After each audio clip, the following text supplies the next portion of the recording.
Wednesdays and Fridays. What about it? I said I got Noel working out with me Monday, Wednesdays, and Fridays now. Okay, good shit. You know, Awesome. Yeah, I got to tell you, it's nice having you back in there. yeah, appreciate it. It's nice to be back in there, man. Absolutely. Just taking a look at TJ over here. You looking at anything this morning? I'm watching gold. I wanted, for gold to go by. I was looking for it to stay above 1820, but it didn't. So, I mean, it could go to 1810. It could, the support can hold at 1815. So I'm just watching Yeah. how this. Yeah, so we're above 1800 again. And we're kind of like holding this support somewhere down here, right? So we're kind of stuck in this range now. It looks like we're trying to approach 1830, so we'll see if we break above, and if we do, we got a nice move. And not only that, but a nice like range. If you look to the left, all in here. Mhm. And then And if that's you what I look, wanted. and then if you look to the left too, like this is your opportunity for like a swing trade. If we break above that area to continue right back up to this level, because you get this candle, this move, this move. You get what I'm saying? Like Yep. having these nice candles right there increases your probability of getting one right here. So that's what I'm looking for over here. So I'm not really interested in trading anything inside of there. Um, I mean, this was a nice move coming up. Once we closed above 1800, we came down to retest and passed the high of that candle on the daily. It's a nice daily candle. Looking at the 4 hour, since tapping off this level, this demand zone, 1780, we've been just pushing up over here. Just higher highs, higher lows, pushing all the way up. Are we holding support over here to continue back up? Right here, we've been kind of respecting this trend over here. Mm. That's what I was seeing too. Yeah. Each one is a little lower than it was before. And that 4 hour is strong. Ooh, take a look at that. That lines up. So since tapping off this trend line right over here, right now we're respecting this. Nice supply zone, key area over here. We see to the left. Yeah, if you look to the left over here, our current resistance, you got this whole rejection area to the left over here. So we could be bouncing off a key level. And also, what's it called? We just closed a strong bearish candle right here. Could this candle be retesting this area to then continue down? I, What was that? I said possibly. That's what I'm kind of thinking. I'm not. I'm just open. Watching for buys, watching for sales. But Yeah. that 4 hour when it's strong like that, you know how gold moves. It'll go down and it could wick and go right back up. But with that strong 4 hour, it could push down first. But Yeah. I just have to see. The thing is, we're above all three EMAs over here, so it's tough taking a sell. Let me just Mhm. hold on 1 second. Just want to set this up.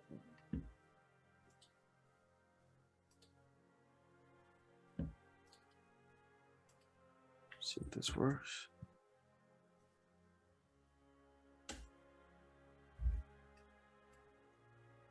Why now? We still working with that massive daily though. So that Oh massive yeah, you're daily right. candle, it, sales is, kind of cowboy. Oh yeah, definitely cowboy. Trying to hold on. I think my magic keys ran out of batteries. It's been a while since that happened. You have magic keys yet? No, I didn't. I never got magic keys. You don't really need them because you're always, on the go. Yeah. You're kind of used to being on your phone. Hmm. when I do get a set up and I can sit down and I'm not working, I'm definitely going to look to get Magic Keys. Yeah, 100%. Dude, yeah, I want to a big year for you. Thanks, bro. Same for you, man. We both gonna do it. Oh yeah.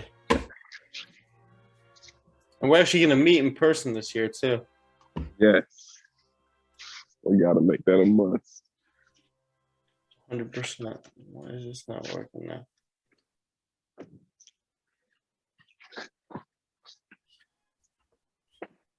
Oh. Dude, Magic Keys, to be honest with you, is such a pain in the ass. Worth it. Yeah, I'm trying this challenge that Jaden just did. Mhm. I don't know if you read that, did you? No, I didn't. What challenge? So he did the funded trader challenge Okay. and he failed it, but he was still in profit. He just didn't meet the target. Mhm. So I'm trying that now, and unfortunately, with the broker that they use, Nash Markets, I'm not allowed to use an expert advisor, so I can't use Magic Keys. Oh. So what I'm doing, fuck, why is this? So what I'm trying to do is I keep the Magic Keys like on my screen so that I know what like the lot size I gotta enter and stuff like that. But why is this? It's not working right now.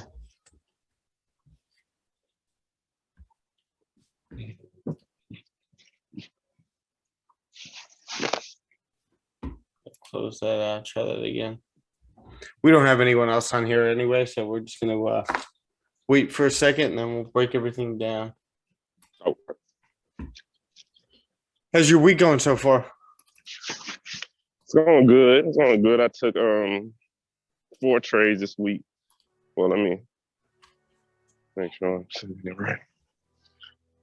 So my week right now. My week right now, I took 3 trades this week. Okay. First trade was just a 0.01 on the FTMO because I didn't see a trade. So I just put a trade in so I could get a day in. And that was a 10-cent trade. My second trade was a $10 win. It was basically a loss, but I just got out in time to, be in profit, $10. Yesterday, I had a good trade. I made 1,600 on my second trade. Good shit. Which trade was that? It was a gold sell. Gold sell. Okay. Yep, it was that quick gold sell when that 4-hour closed. It Yeah. pushed down real quick, and then I just took that quick move and got out. Okay. Good shit. As it passed, because it went right back up, and then as it started to pass that 4-hour low again, previous 4-hour low again, I got in and got a nice little scout. Okay. Good shit.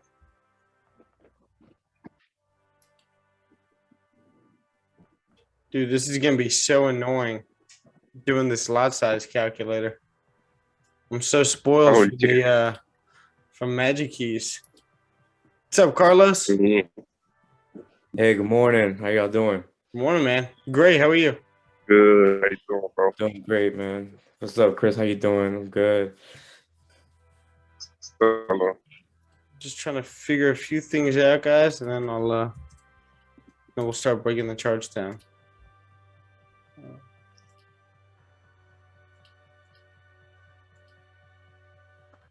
The NFT? What's that? I would say I thought Carlos' picture. I was like, is that an NFT? Looks like one. No, no, it's not. That'd be badass though. I know you might need to look into that. 2, 1. Sure.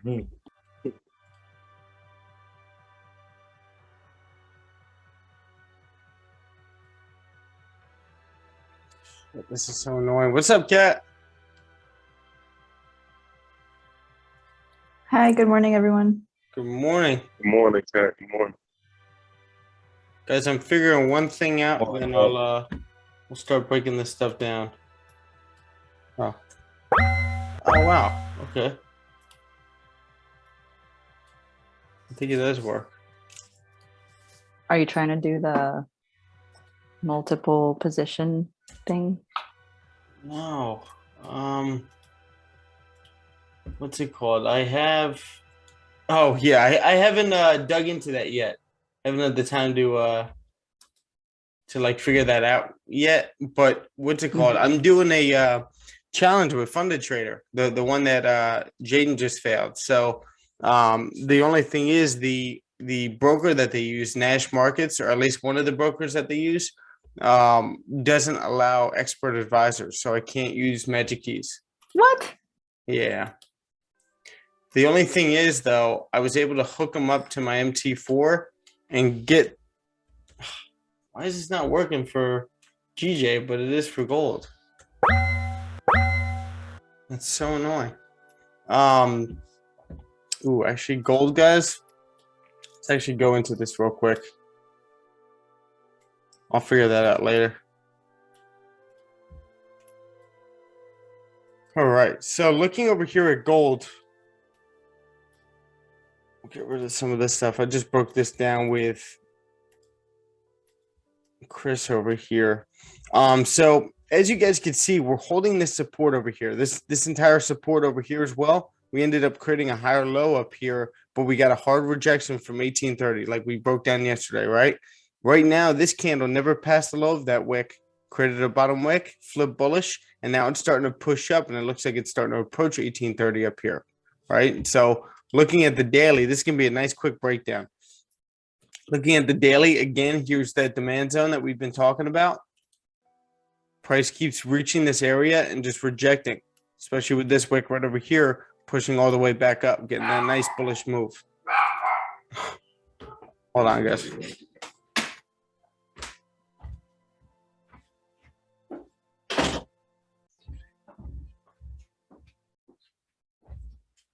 Sorry about that. So price is now pushing up again. Where we actually got this bullish candle right here closing above that level. Nice rejection wick too. This candle created a bottom wick and closed above 1800, that level that we were just talking about yesterday, right? This daily candle then came down, created a bottom wick, and just passed the high and just came all the way back up. So it looks like we're trying to come up and retest this area up here, right? As long as we can hold this as a support. Now, the only thing is, once you get down to some of these lower time frames, you're starting to see a little rejection over here, like on the 4 hour, right? So obviously our main confluence is support and resistance. So we look at our resistance right there and we see if it reacts to any area to the left, and that's what you got over here. Most recent support and resistance, it's a clean move up as long as we could hold support. But again, to the left, it's just like, okay, that's why we're reacting to that area, right? There's also that second confluence. So what is that? That's our trend line. And the current trend that we're in over here, we're kind of respecting this area, right? Tapping multiple times. You know, it's not just like a 2-tap trend line where it's not too valid. You got multiple taps over here. So now this becomes a whole key area right here. This is now a key area that price is reacting off of. So are we going to hold this as a resistance now that we closed below? This candle closed below. This candle's retesting it. Could we be coming down a little bit, maybe into this area over here? I don't know if we're going to come that far down, but if you do look in this range, if we do retest that area, you got this whole area. We have multiple candles right in here that we can mirror, right? So those are the ranges that you want to be trading in. The only thing is we're above both EMAs over here, or all 3 EMAs, right? So you're going to be trading against the trend, but again, that's why you wait for a retest like this before taking this thing down, instead of just kind of like trying to take this breakout trade. Looking at the 1 hour, 1 hour is making lower lows and lower highs. Right, so are we retesting this area right here? Look to the left to see if it's a significant area, kind of. Now this candle passed the high of that candle, but it's flipping bearish and it could close bearish. So could we be getting a retest of this area over here? We're now below the 10 EMA on the 1 hour. Looking at the 30-minute, all right, we're getting a little rejection, a third tap of this trend line over here. Price is starting to, we'll see how this candle closes on the 30-minute to see if we could continue right back down to these lows over here. This is our next zone, 1814.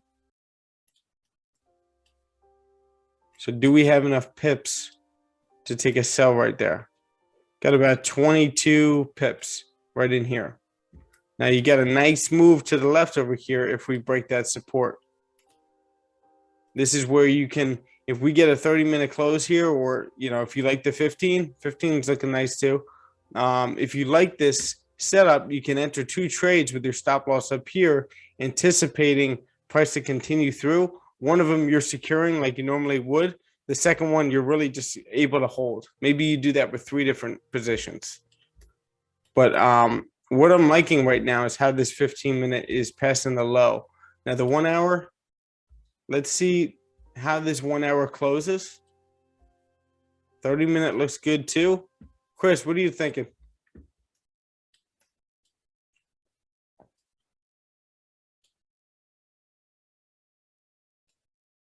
You're muted.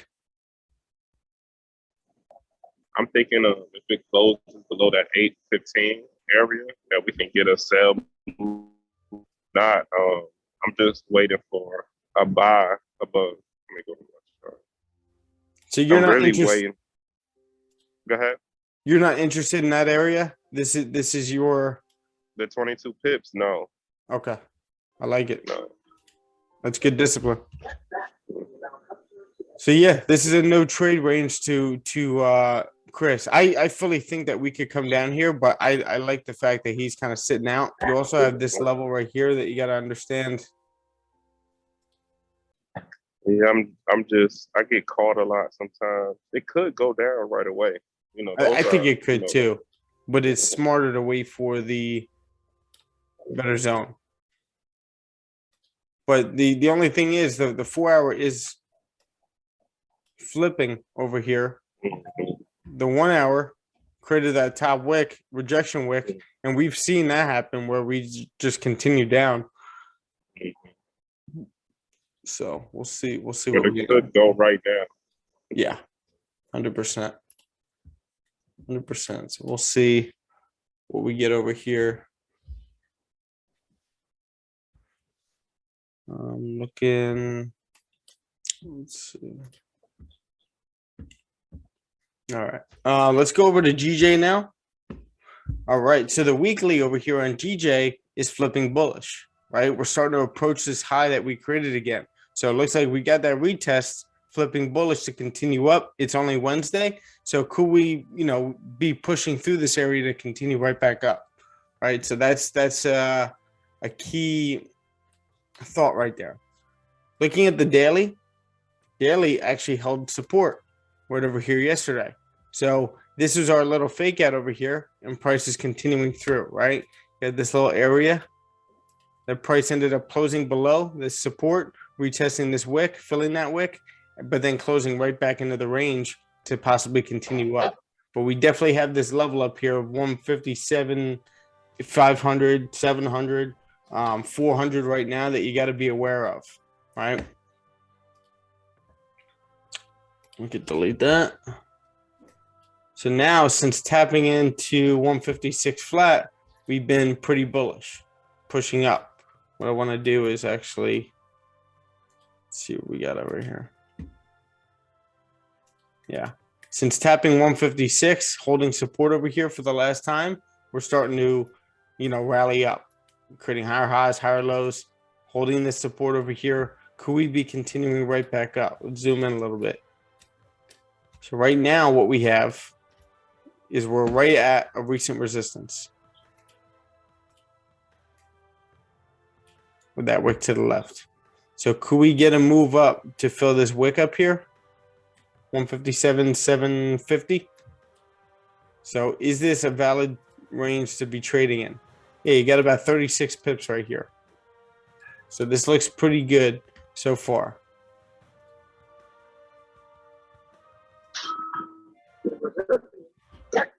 So now we have this resistance. Right now we're reacting to it, holding this support obviously.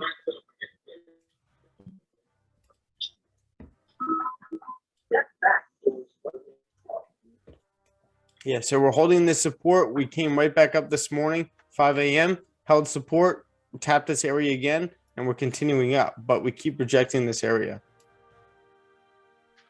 right here. So we need a clean close above that area, get a clean move right back up to this zone up here. So this is what I'm really waiting for the day. Does that make sense, guys? Yep.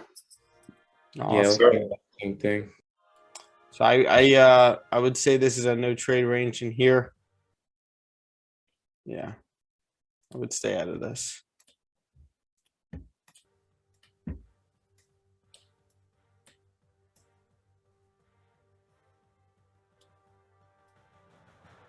Yeah, 30 pip range right there. I wouldn't take any sells.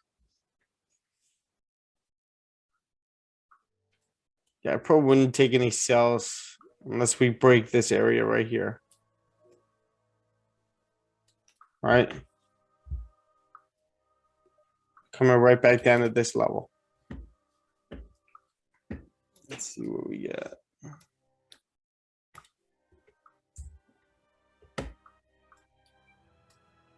All right. So the 1 hour is still bearish over here. It looks like it may close bearish.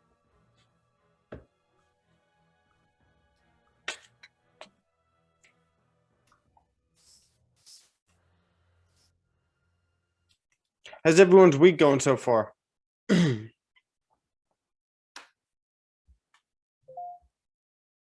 good. How about you? Good. Good. I mean, we took those 2 losses yesterday. But that's okay. Yeah, it's no big deal. I think we managed pretty well. I have a question. So since it's CPI, right, that's coming out Yep. That's also what we're waiting for. at 8:30. Okay. Is this one of those things where since CPI news is coming out in an hour and a half, that we could possibly consolidate until time gets closer to then, or at Yep. the very least 8 a.m.? Sometimes you actually get a move during some of these events, right? You sometimes get that, I don't know, a nice little push, like 30 minutes to an hour before the news comes out. Do you want to catch that all the time?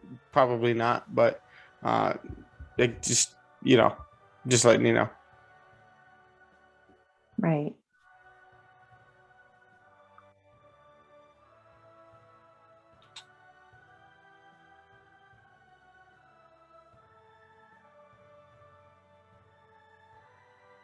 So now we just wait. Carlos, how you doing, brother? I'm good, man. I'm just picking up where I left off. I've been having family in and out of town for like New Year's and my birthday, but Cool. everyone's gone, and I'm back to it. There you go. Yeah. So I'm There just you looking go. forward to having a great year. Oh yeah. Have a huge year. Let's see, who is I going to? Let's see.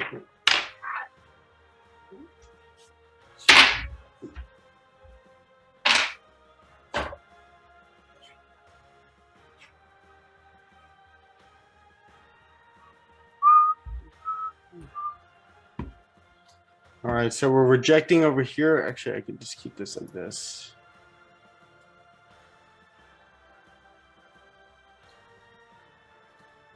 Good to have that.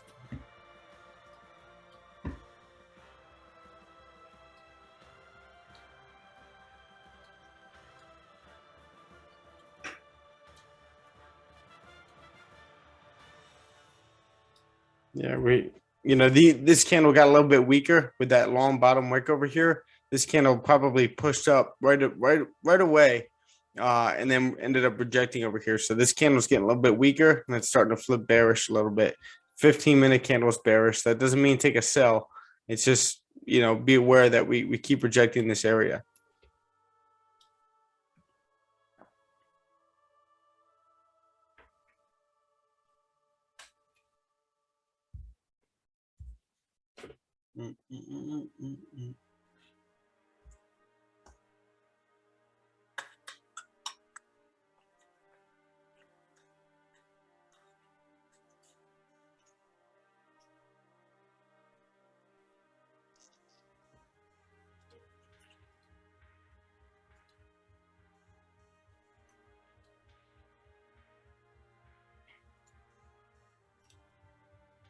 I'm trying to figure out these magic keys.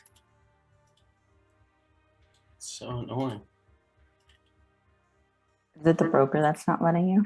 Yeah, they don't allow expert advisors, which I get. FTMO does. Really? That's Okay. strange. So FTMO, you can use the magic keys. I'm almost positive.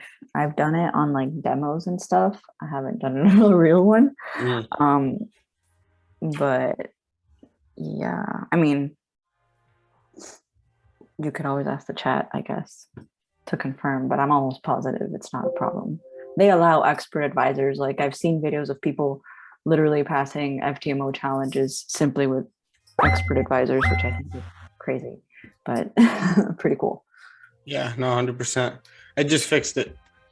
Oh yeah, nice. So yeah, you're not allowed to use magic keys, like actually enter trades with it. But what I'm going to be doing is just using the calculator. You have magic keys? Yeah. Yeah, so I'm just going to keep the calculator on here so that it calculates. It gives you the lot size that you should be entering according to that stop loss, and then obviously just enter the price for the stop loss. Does that make sense? Yeah, that makes sense. Interesting. So that's good.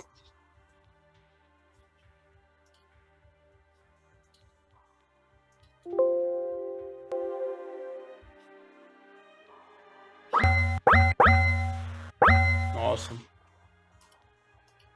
I love that new sound.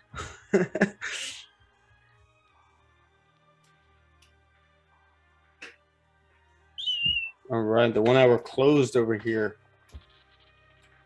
Nice close with a wick to fill potentially, but we did wick into this whole area that we keep rejecting, but that could just be the low created to then continue down.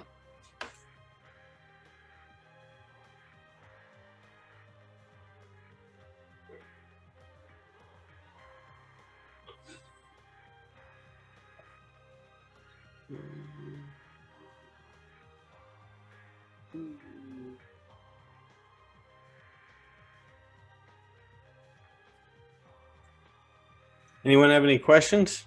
This 30-minute actually closed bearish on GJ. Yeah, looks like we're exhausting up here, right? We got this high that was just created, tapping into there, and this candle taps into that area and then completely rejects. Now we're rejecting again. So is this candle right now flipping bearish to continue bearish? This isn't something I'm going to take. Like, this isn't my setup, so I'm not going to take it. But it does definitely look like we could continue down with that top wick already formed, passing the low of that previous.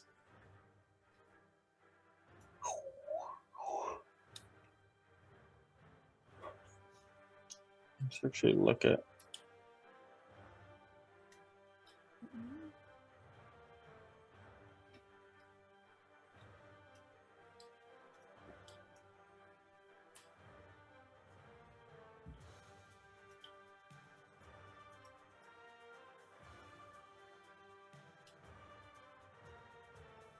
You know what? I like how we're rejecting this area right here, and every time we tap into this resistance here, 157, 430, right? We end up just tanking over here. All right, right here, right here. And can we be doing it again right now? Right? It's like a triple tap of this area. Now this candle you got the doji. This candle has a top wick passing low of that candle. Could we be continuing down? Like I said, I think safer sells will be below this whole zone. Excuse me. But just don't get trapped in it. I know like what we could do and what we're doing now is just live back testing this. Right? We're not actually entering a setup like this. It's just a big giant range.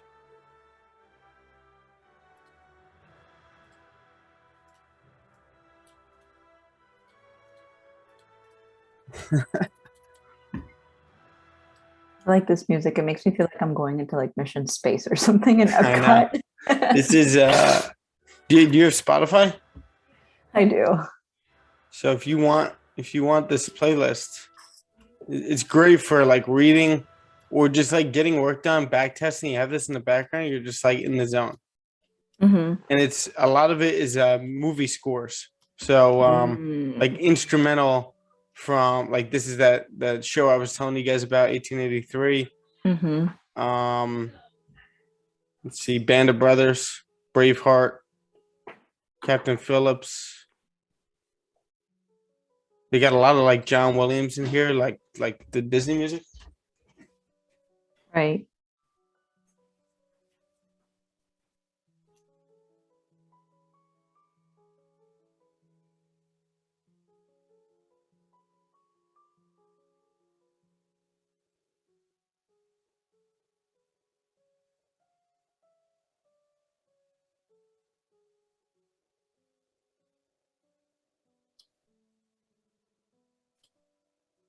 All right.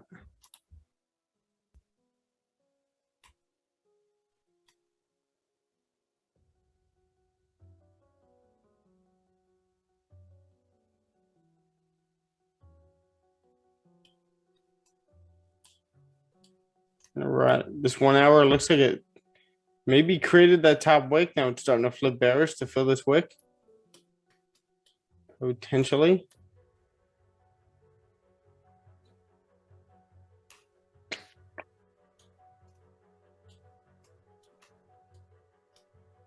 Right. So, Kat, how you been doing journaling your trades? Do you feel better about it, more comfortable? Yeah, I don't know if I'm getting a little messy. Messy? Yeah, because I'm the type of person that like I've never been able to take simple notes, and that's why I'm trying to focus on simplicity this year, right? So it'll start off with me maybe like taking pictures or like screenshots, whatever, of like the higher time frames up to the lower time frames, like right now. That's actually what I'm doing as we speak. So that I can catch like the clean chart of it. And when I go back to look at it, I'm like, okay, cool. And then as time progresses, based on whatever we see, I'll take another like screenshot thing, I guess. But I end up with like 12 or 14 kind of, shots, even if I don't take the trade. But in my mind right now at this moment, I'm like, cool, I'm going to be able to go back at it, like on it, and see like what was happening. Because sometimes you go back and look at things and you won't remember like the news that was going on. You won't remember what you were thinking at the time or how your analysis changed to once a certain move didn't play out. You know what I'm saying? So in my mind, I'm like, this is gonna be good. But then maybe it's turning out kind of messy. I don't know. Like for instance, I had a gold trade, the one that I wasn't able to enter during Asian, was it Monday? And then that turned into a retest that I also missed because I was a little bit like uncertain about taking it. I was just kind of like, oh, maybe I shouldn't. So I just like live tested it, I guess. And it's turned into like from one day to the next thing. And I've ended up with like, I don't know, like 18 screenshots or something like that. So I don't know. I feel like some days it might be simpler for me to track the record of it, or maybe it's just one of those things that as I'm starting off in the new year, like I'm trying to keep track of the like all the news that comes out and make a huge note of this is how it affected the market while I was looking at it.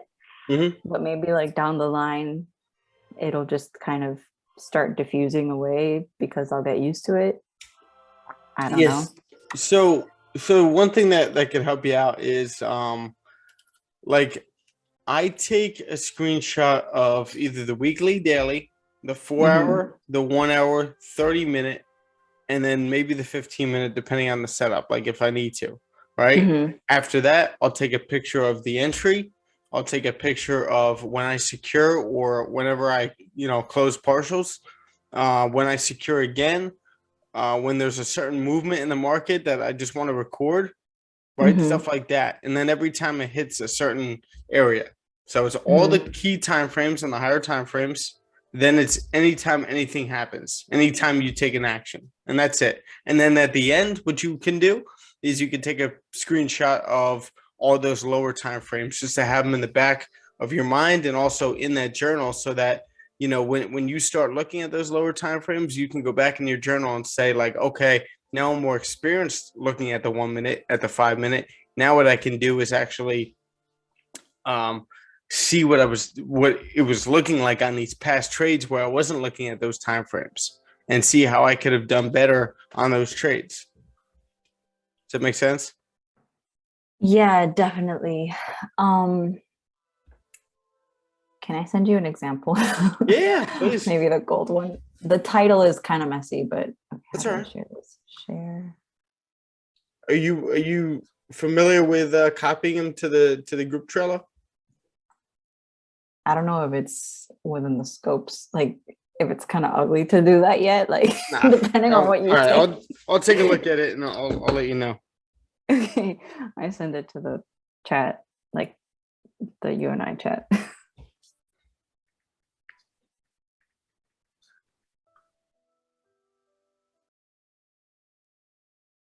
I guess I got to work on writing the description portion a little better, because so far I've been writing the descriptions essentially on the actual picture itself, just because it almost feels like it makes more sense. But I got to get better at like making the description a nice embodiment of the whole thing. Well, have you taken a look at my journal?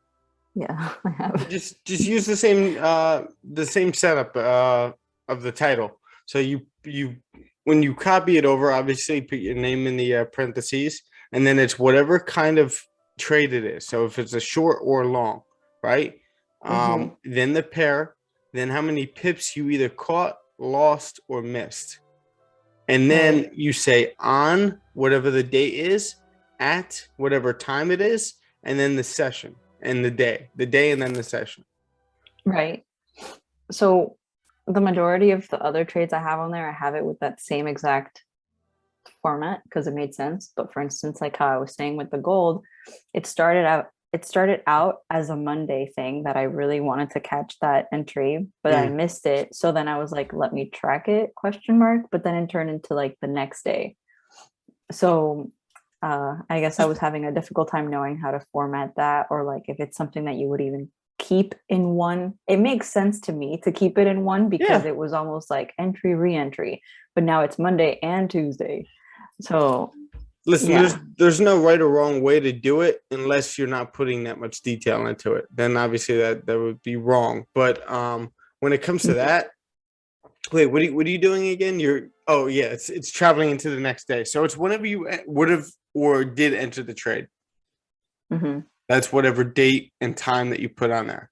And then if there's a screenshot for the next day, just label that screenshot. Okay, next day at this time frame, this is what happened. Know what I'm saying? So in the case that you just kind of like observed and you did not trade. Yeah, let me just bring it up. Also, I finally have some time to myself today, so I could actually journal my trades. Oh, nice. Is it kind of confusing going back like to the day before once the market's already kind of moved? And it's kind of annoying sometimes, but like I don't want to be journaling the whole time on here. With you guys, it's unless you guys don't mind, but I just feel like it's more of a distraction. It's hard enough to trade live on here. What is this? Oh, this is the co-op journal. It's hard enough to trade live on here with walking you guys through trades as well at the same time. You know what I'm saying? Right. Like it's one thing to like be live streaming and break everything down, stuff like that. It's another to be taking trades too. So to be Mhm. also journaling, I can't bog myself down with too many things, especially when like your IQ drops by 70% every time you enter a trade. Right. All right. So looking at a more recent one, let's see. Right here. So this is a trade that I missed, right? A trade that I should have taken over here. This was the full position that we could have taken. But as you can see, the title right here, you got a short GJ plus 35 pip miss. Or 35 pip miss on the date, the time, the day, the session. Mm. Okay. Simple. And And if then when would've- you go to, I'm sorry, what was that? Mhm. Oh no, yeah, like if you would have tracked from one day to the other, like how would you, I don't know if you've done that before. So if this continued into the next day, I would obviously copy a new thing right there. And what I would do is put 15-minute next day setup. Mm-hmm. This is what was happening. And you're not actually writing this is what was happening, but it's like you're jotting down all your thoughts. On the Or you description? put it into the Oh, description yeah, section. gotcha. Mhm. But this was a 15-minute stopped at break even. Yeah, I'm gonna have to fix my journal a little bit. Yeah, so it gets a lot easier and more simplified. Right.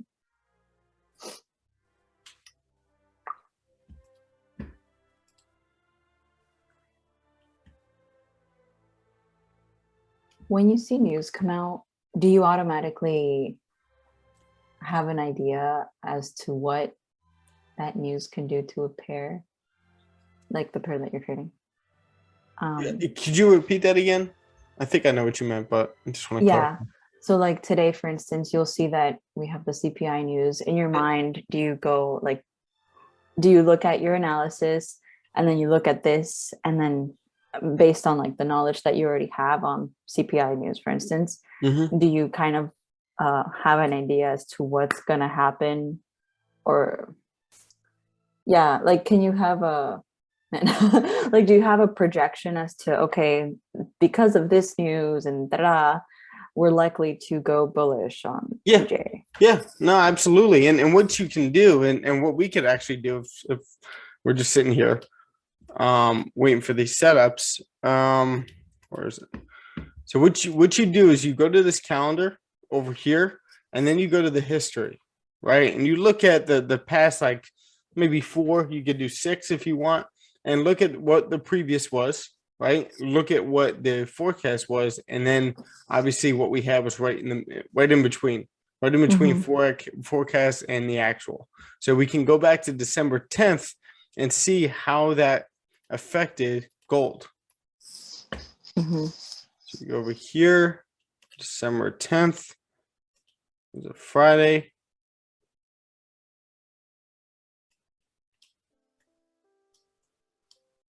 Oh, so 1 minute. I don't want to do that.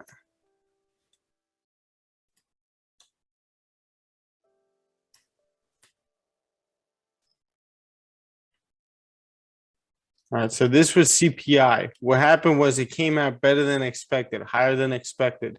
But what that means is with the current economic climate that we're in right now, when you have high CPI, normally that's pretty good, right? People are spending money, prices are up, stuff like that. But when you have inflation like what we have now and people are afraid of it, that's bad for the market. It's going to cause fear. So when it was above forecast, you saw this spike up. Right. Then we got this pullback and we gradually continued up a little bit before continuing right back down the next week. Mm-hmm. So on that note, since that news came out positive, Yes. right? We can say it was good for the dollar, essentially. It It typically is when CPI is more than forecast, right? If you look at these calendars, where is it?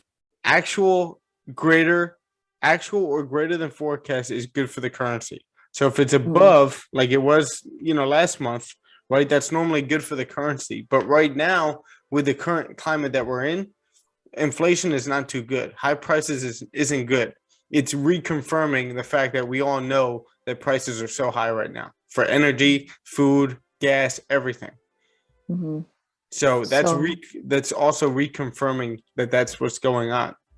So if we get, like, the previous was 0.8, 0.4 is the forecast. If we get 0.7, Mm-hmm. you're going to see gold continue right back up.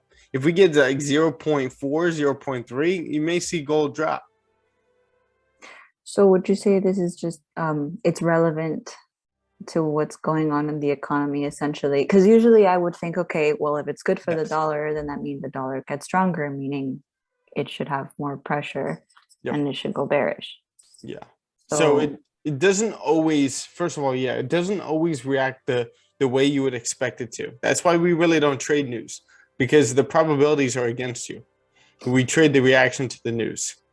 But I'm going to finish this in 1 second. Let me just use the bathroom. I'll be right back. yeah, go ahead.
All right. So, you guys with me? Yeah. Awesome. So let's look at November 10th real quick. So we had this spike up from December 10th from higher than expected inflation. Now we had higher than expected inflation over here, November 10th.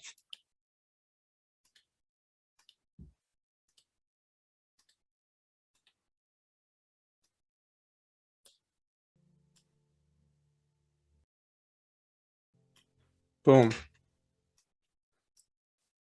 Okay, you see this? That's crazy. Yeah. So again, higher than expected or actual or greater than the forecast is good for the currency right now, not so much. It's going to cause some ruckus. But we October. wouldn't necessarily be trading at that exact time where a move like that happened type thing. What do you mean? That huge bullish candle happened right when CPI came out, right? Yep. If we were to trade, would we trade at a time where like trade right when the news comes out? Because you said something that you said that we don't trade in the news, we trade the reaction to the Yes. news. Yeah. Oh. So the main thing is like, especially when you're just starting out, you don't want to be trading news, right? That's probably not wise. You got to do a lot more back testing and stuff like that. If you start to understand that pair and we see stuff like this, where we go back and we back test the previous moves over here and we study them, right? When you do that, then you can start predicting where price is going to go. And that's where you start placing your buy stops and sell stops, stuff like that. Does that make sense? Right. So you could possibly, if you wanted to, let's say price is ranging in here at the time. Mm-hmm. So we're creating a huge range in here from here up to here. Forget about 1830. It's, that's a psychological level over here. Well, you could place your buy stop up here, but I'd probably rather place it above that resistance right there, knowing that we'll get the spike up, and then I'll place a sell stop below support right down here. Right. So you could place both of those, and obviously whichever one triggers, and then the other one you just cancel out. So you can go back for CPI for the last 6 to 12 months and just back test all the moves and see how you could have caught them. And that's where you go back and create something like this for like NFP. Mm-hmm. And you put all your details in there. Put all your details, what you were thinking about the trade, all the screenshots, higher time frame, lower time frame, and then you go about it that way. Right. So Makes sense.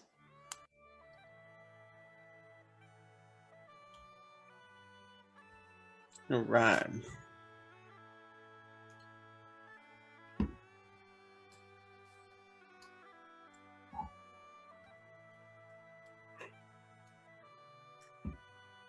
So we're starting to get a little reaction to this level over here on the 4 hour.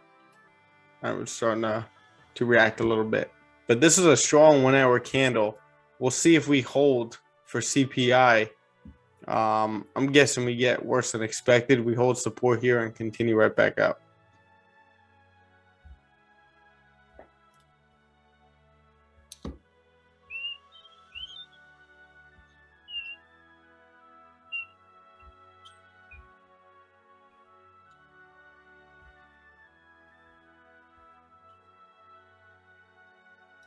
Let's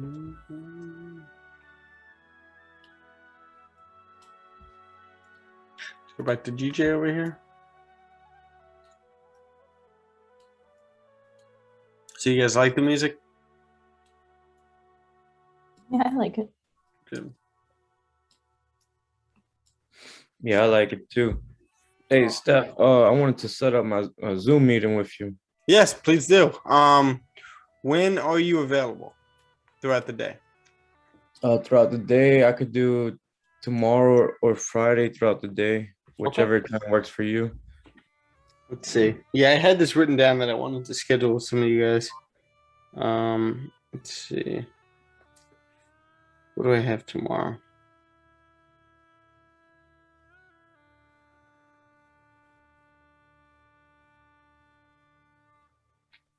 Yeah, I can do tomorrow around noontime.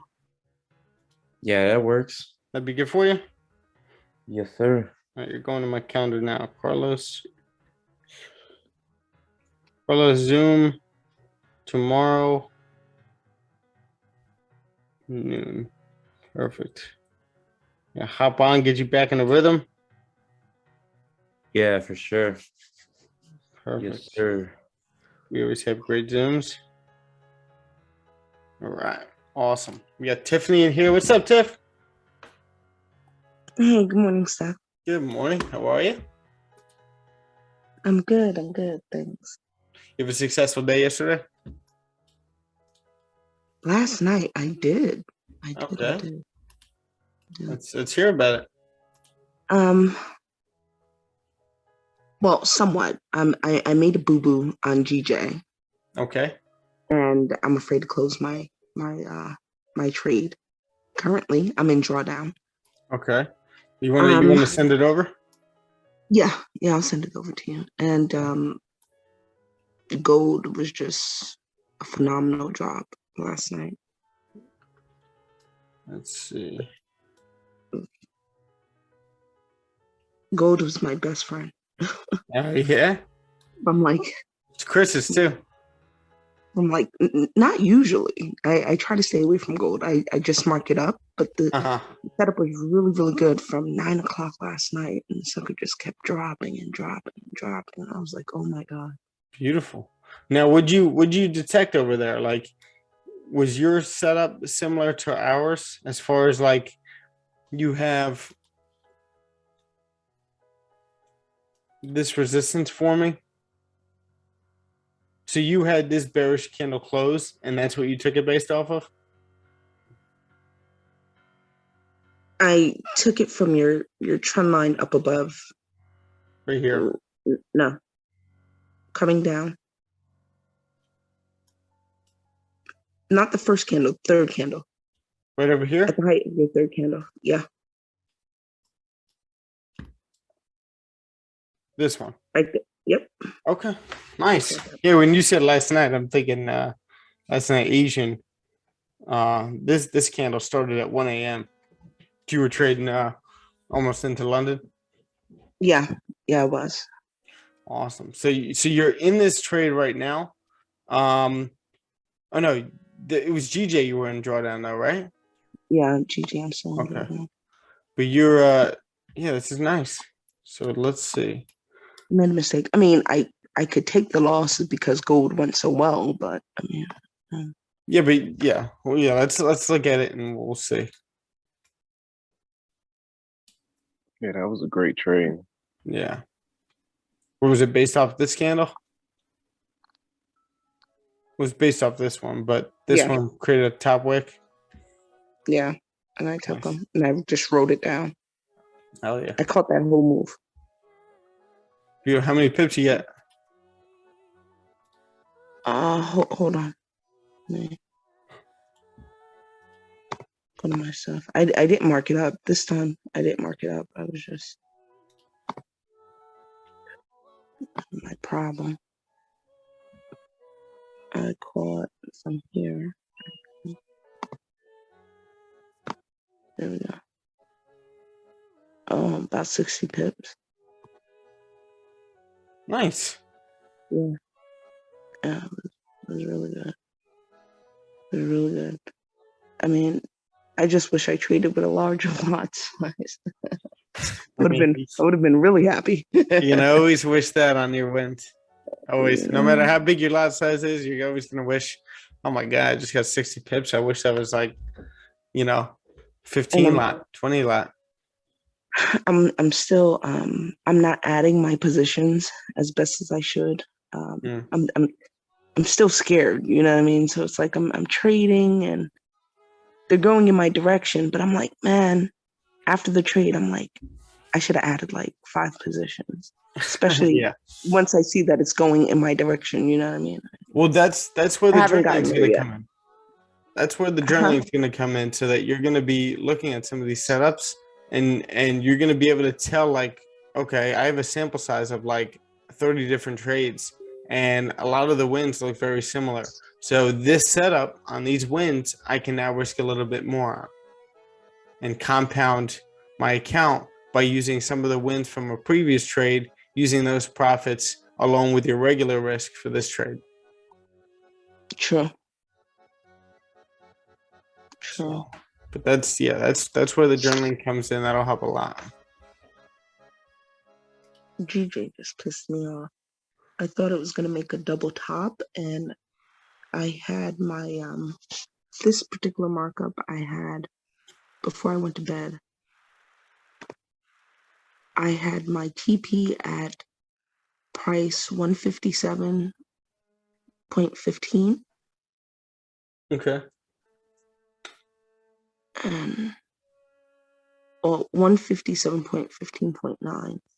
And for some reason my TP didn't get activated. It came so close to my TP, and it stopped and price just reversed.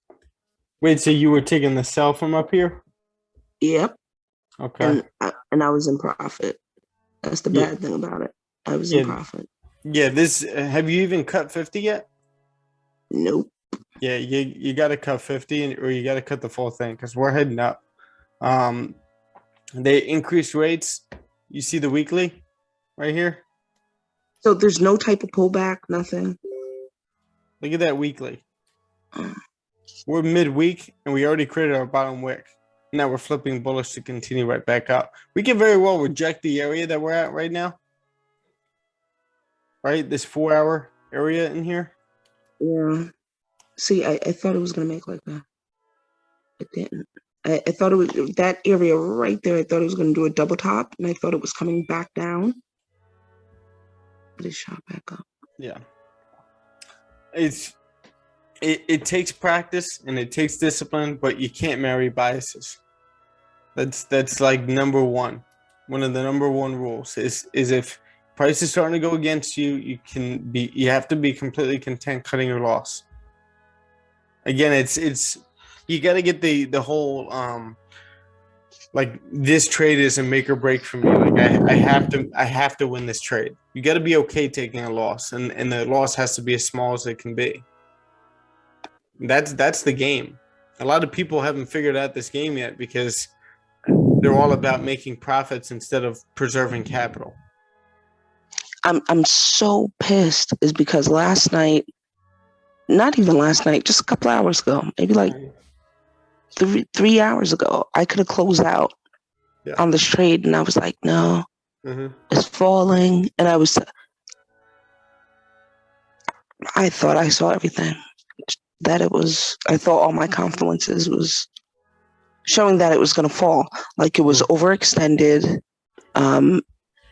It did push higher though. I should have known it was going to be a continuation.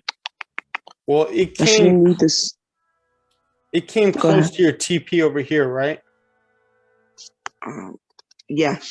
Okay, so it came close to your TP. This is the 15-minute time frame. What time frame do you take it based on? 30-minute. On the 30-minute. Okay. So you're looking at the 30-minute over here, and price is coming down, right? Then this candle pushes low, past the low of that candle right there, but flips bullish, right? So that's one sign telling you, okay, you know what's going on here. We just got a rejection of this whole area. Let me get rid of this. We just got a whole rejection of this level right here. Again. So you got all these rejections down here. And then now you got the rejection of that candle right there, and then another bullish close right here. Right? So it's like, all right, you know, we're in a bullish trend. We're holding support over here. Looks like we're reacting to this resistance over here. We double tapped over here and rejected with a nice bearish candle right there, telling us that we should be coming down, right?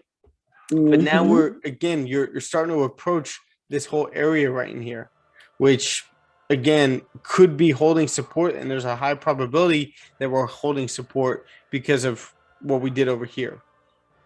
So right here, this is where you start going to the lower time frames to see, okay, what should I be doing over here? If it barely tapped my take profit and didn't execute, right? Now we're starting to get this rejection candle. Then we get a bullish candle close over here. So now again, we're starting to hold the support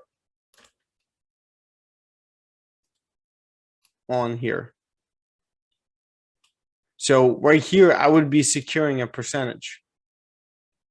I'm so teed off because that's when I went to bed. I was watching price, and it was I went to bed then. Well, at that point, when you go to bed, that's where you should have moved your stop loss to break even. Right? I don't know why I was so confident price was going to fly down. Yeah, And again, then it's so marrying that high. bias is going to get you in a lot of trouble. I actually wanted to show you guys something. I wish more of you guys were on here, but this is a great video for you guys to keep in mind. Are you guys all with me? You got Chris, Carlos, Kat? I'm here, yeah. Yeah, I'm here. Cool. I'm gonna pull this video up right now. Now these are trading stats that I think it's Funding Talent collected these stats based on their clients, right? And these are very helpful stats. Some of the stuff in the beginning, not so much, but I really want you guys to see this because I think it's going to help you guys a lot understanding different things when it comes to your trading probabilities and keeping those trading probabilities at bay, like keeping those at top of mind.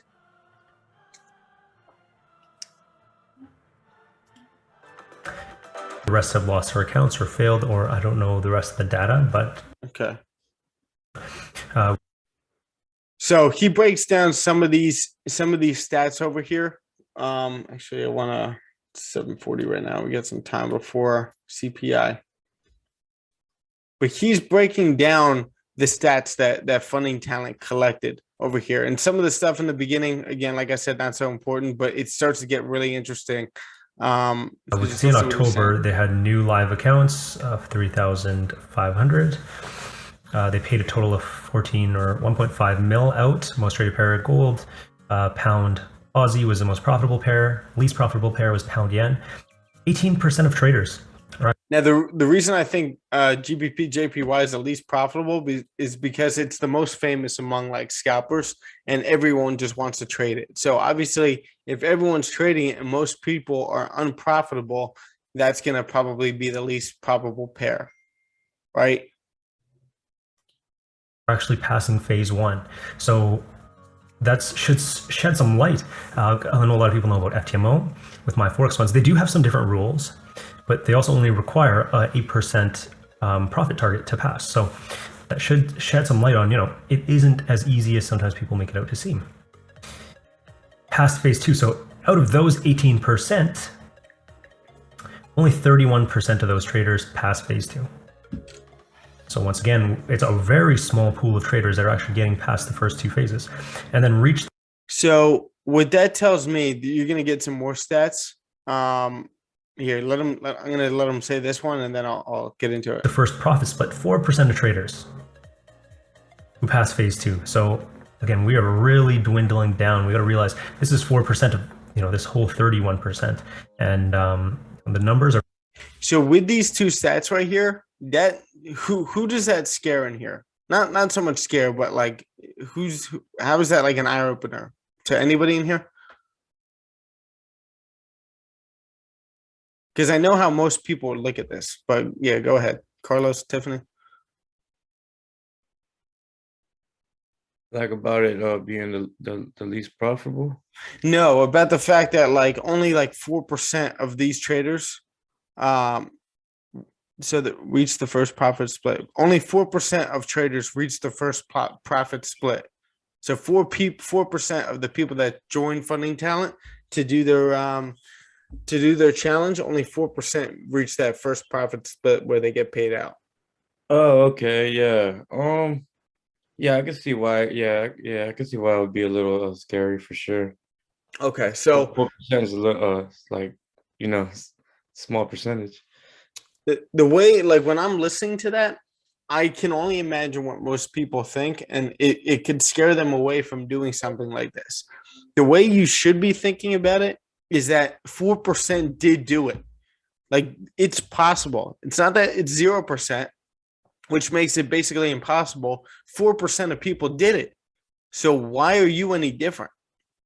They just put more work in than you to this point. Maybe they have more experience and they were able to put in more work because they have a longer time of trading. But why not you? That's what I'm saying. You look at that and it's like 4% did it. Okay, I could be part of that 4%. Let me just put the work in and make it happen. Does that make sense? Yeah, for real, 100%. Yeah, so that's how you guys should be looking at that. It's like, all right, 4%, let's go. Yeah, I think one of the things that challenges a lot of people when they start taking these challenges is that they're not used to having certain restrictions in their trading. But like once you get the math down and you know that you can't hit more than 5%, which you shouldn't be hitting more than 5%, right? Like if you're being reasonable and like you have your trading plan to be the standard 1 to 3% of either your account balance or 1 to 3% of your previous days, then you should never hit that 5%.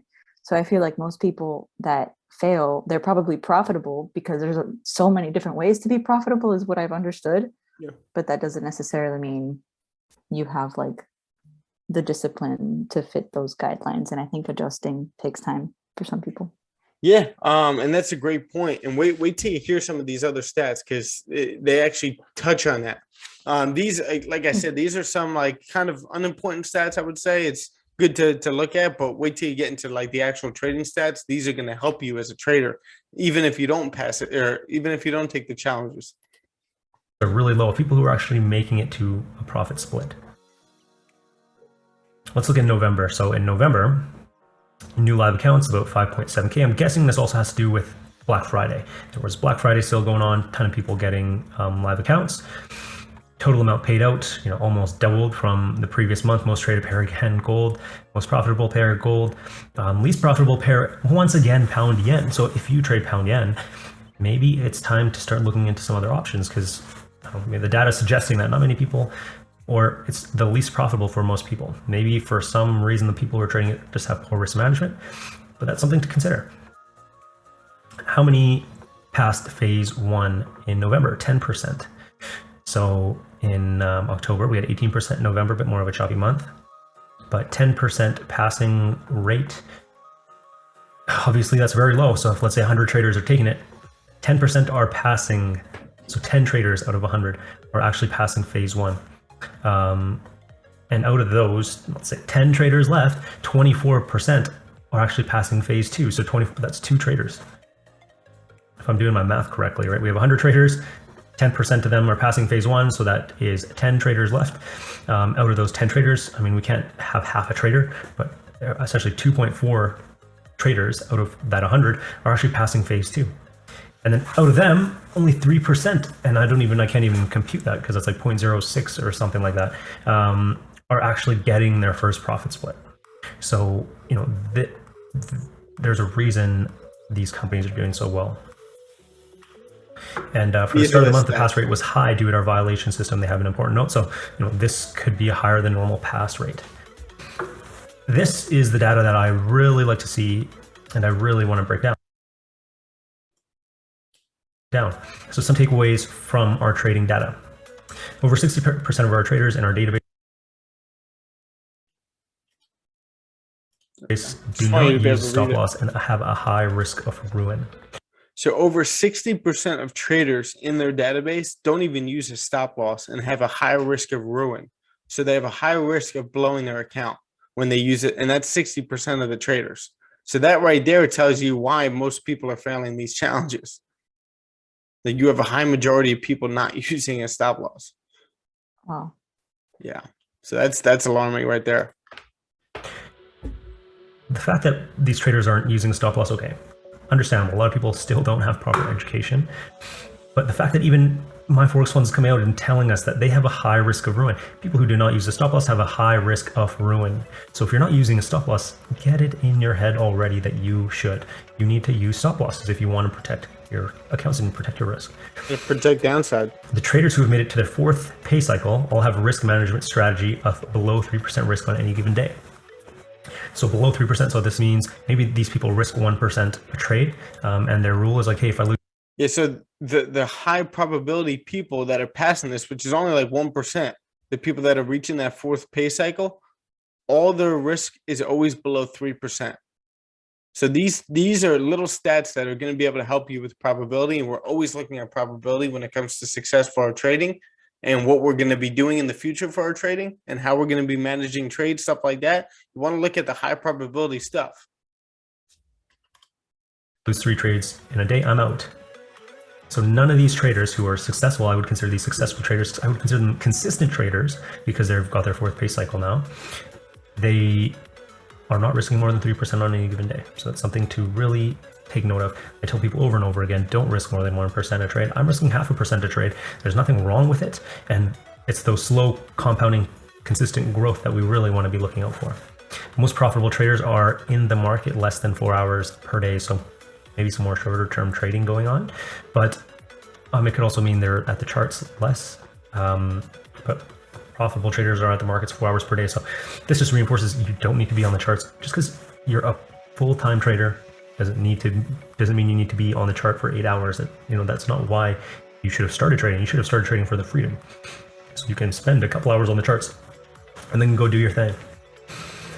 The most profitable traders do not hold trades overnight. So most traders, they're realizing there's a lot of risk and volatility involved, and they're taking their profits when they can. They're taking their profits on their wake. They're not holding trades overnight. A trader who holds. You see that, Tiff?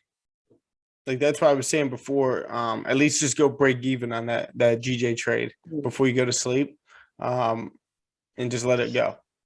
I'm so teed off. I had a stop loss. I always have stop losses, but it was so wide from when I first entered the trade, and it was dropping, and I didn't scale it. And you're supposed to bring your stop loss closer. Yep. What the fuck? Shaking my head.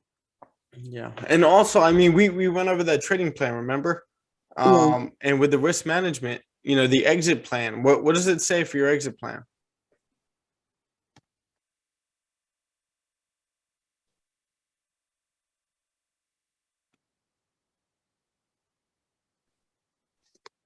Hold on. Let me get in front of my stuff. Mm-hmm.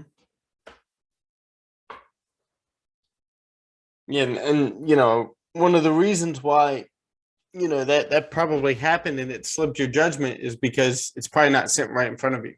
Like as long as you have that shit right in front of you, always looking at it, always reading it, reviewing it before your session, knowing these are my parameters and this is the only thing I'm sticking to, it's going to be very hard to stick to that trading plan.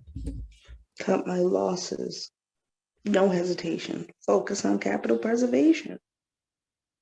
Oh, my goodness. Exit if you're uncomfortable. So, yeah. I promise the moment and the day that you promise yourself that you're going to start focusing on risk management and preserving your capital instead of trying to make as much as you can, everything is going to turn around for you. I promise everything's just going to flip and you're going to get so much more confident. It's not going to happen right away, but the confidence is going to gather day by day because then you can trust yourself. You trust that you're actually going to exit a trade when you know it's not profitable, when you know it's going the opposite direction. Trust me, I've been there. The reason I could give you guys advice is because I've been in all these situations. And I know like what it feels like to hold trades for a while, knowing I just want to make money. Right. And again, like I've never had a serious issue, especially with the people I talk to with discipline. Right. Compared to like the beginning of my career and all that stuff. I spent the beginning of my career watching somebody without discipline. Right. And also how emotional they got. So immediately, and that was somebody that was living with me. I had them living with me. We were going through like a Forex boot camp to get as good as we possibly can over the next 6 months. Right. And what I witnessed was just the emotion, how emotions can get involved and completely wreck your account. I noticed how reckless you could be just trading in the market and not using a stop loss, stuff like that, and just basically gambling, taking one trade after the other. Watching that from the outside and looking at that, that teaches you, oh my God, like I can't be like that. It can't, I can't be nearly that bad. So I just got to focus. I know that just got to focus on discipline and building that over time. Now, of course, you're going to have slip ups. I've had many slip ups over my career. I've never blown an account, but what I have had was just slips of discipline, bouts of not having that discipline to actually exit the trade. And you just want to make money. You're looking at that one trade as like a make or break. Like this is going to make my whole week. This is going to make my whole account. I'll be able to withdraw right after this, right? If I just risk like 30%, let's see how we do. Like that's going to ruin a lot of your account, and even worse, because you can always make the money back, but even worse, it's going to ruin your confidence. You're going to go right back to square one with trades like these. So like I said, the moment you start focusing on risk management and preserving your capital first, the moment you're going to start turning everything around and get more and more confident and actually start making some money. Absolutely. Yeah, that's that flip that every trader needs to go through. The sooner the better. I noticed a psychological difference with myself. Okay. So taking these funding challenges and the verification, I'm not going to say it was easy, but I will say that the pressure wasn't on, opposed to actually having a funded account, is because now it's like, okay, this is where the money is, right? Like you took the test, you passed it, and I find myself struggling. I am not gonna lie. This is the first time I have a funding account, so yeah, I'm struggling from the standpoint of I've given myself a percentage, right? Each day I gain, X amount of percentage, and that's my indicator of me stop trading. Once I hit that percentage, then I'm done. Do you have a downside percentage? No. Okay, well that's see that's huge too. So it's great to have that target. Like I want to gain 2% a day, right? But you got to have the downside percentage. You cannot lose more than 2% in a day. Or it could be 3. It's up to you. All right, Chris. I'll see you later, brother. Oh, he just left. Yeah, he just said great sell to you on gold. But what was I just saying? You have to have a down percentage. Yeah, the downside risk percentage that you're going to lose for the day. Whether that's 2 or 3%, that's up to you. I would make it 2 right now and focus on that. And then also you need to have a trade parameter as well. Like you're not going to take more than 2 trades a session. Like you come to the market, it should be written on your trading plan like we put together. You're not taking more than 2 trades per session. You have 2 opportunities. What are you going to use these opportunities on? Right? Super key. So just you got your trading plan in front of you right now. Just highlight those words. Highlight the downside risk. Also highlight the 2 opportunities to take a trade, and that's it. And make sure that you're focusing on that. But I really want you to keep this thing in front of you and review it every single morning. And it's got your goals right at the top of it, doesn't it? Yeah. So it's definitely something you should be reading every morning to get your day started. But going through your trading plan, you know exactly what your parameters are. This is exactly the way I'm going to be trading, and I'm not going to deviate from it whatsoever. I tell you guys all the time, all you guys individually, it's funny, but I tell you guys all individually, be that person in the group that doesn't deviate from their plan. Take it upon yourself to be that person, be that dude. And Gio's one of them. Gio's been trading. I actually was Gio, I was talking about you on the podcast yesterday. How impressed I am with the fact that you've been in this group, and I feel like you haven't traded one other pair besides GJ. Yeah, it's just the way it is that a lot of traders think that you have to basically take a high risk to get a high return, but you should actually just risk small and let your edge play. Yep. Over time, if you keep doing what you think is working, and then basically just adding capital, make compounding what you think is working. Actually, that's how you make it big. Absolutely. You just keep doing the same exact thing every single day. And you know what Gio was just talking about with the risk management is, you know, what you could do is enter that one scalp, right? But use dynamic risk. Enter like 2 more positions of like, you know, splitting your whole risk. Normally you're risking 1 or 2%. Split that between 3 trades. Have that one that you're securing at 80% at 10 pips, right? Stop loss at break even. The other one you're securing at the next TP. And then the other one, you're securing at another one, or you're just holding that one, moving stops to break even and not securing, just letting it run. Now, only 2 out of 10 trades are probably going to play out and continue in your direction without hitting your stop loss to break even. But, you know, those trades are what's going to make up for some of your losses because you're going to gain, you know, 3, 4, 5, 6% on those trades. You just got to make it a habit not to close them too early.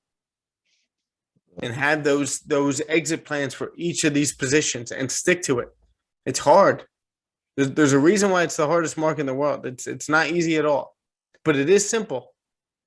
The rules of this, the risk management, sticking to your plan, all that stuff, sticking to the same setup, the same pair, that's all very simple, right? That's why a lot of very successful traders call trading very simple. They call it easy. Because they've been doing it for so long, and it's easy for them to stick to their plan now. All right, that's the main thing. It's not so much that trading is easy; it's just that sticking to their plan and staying disciplined is now much easier to them than it was in the beginning.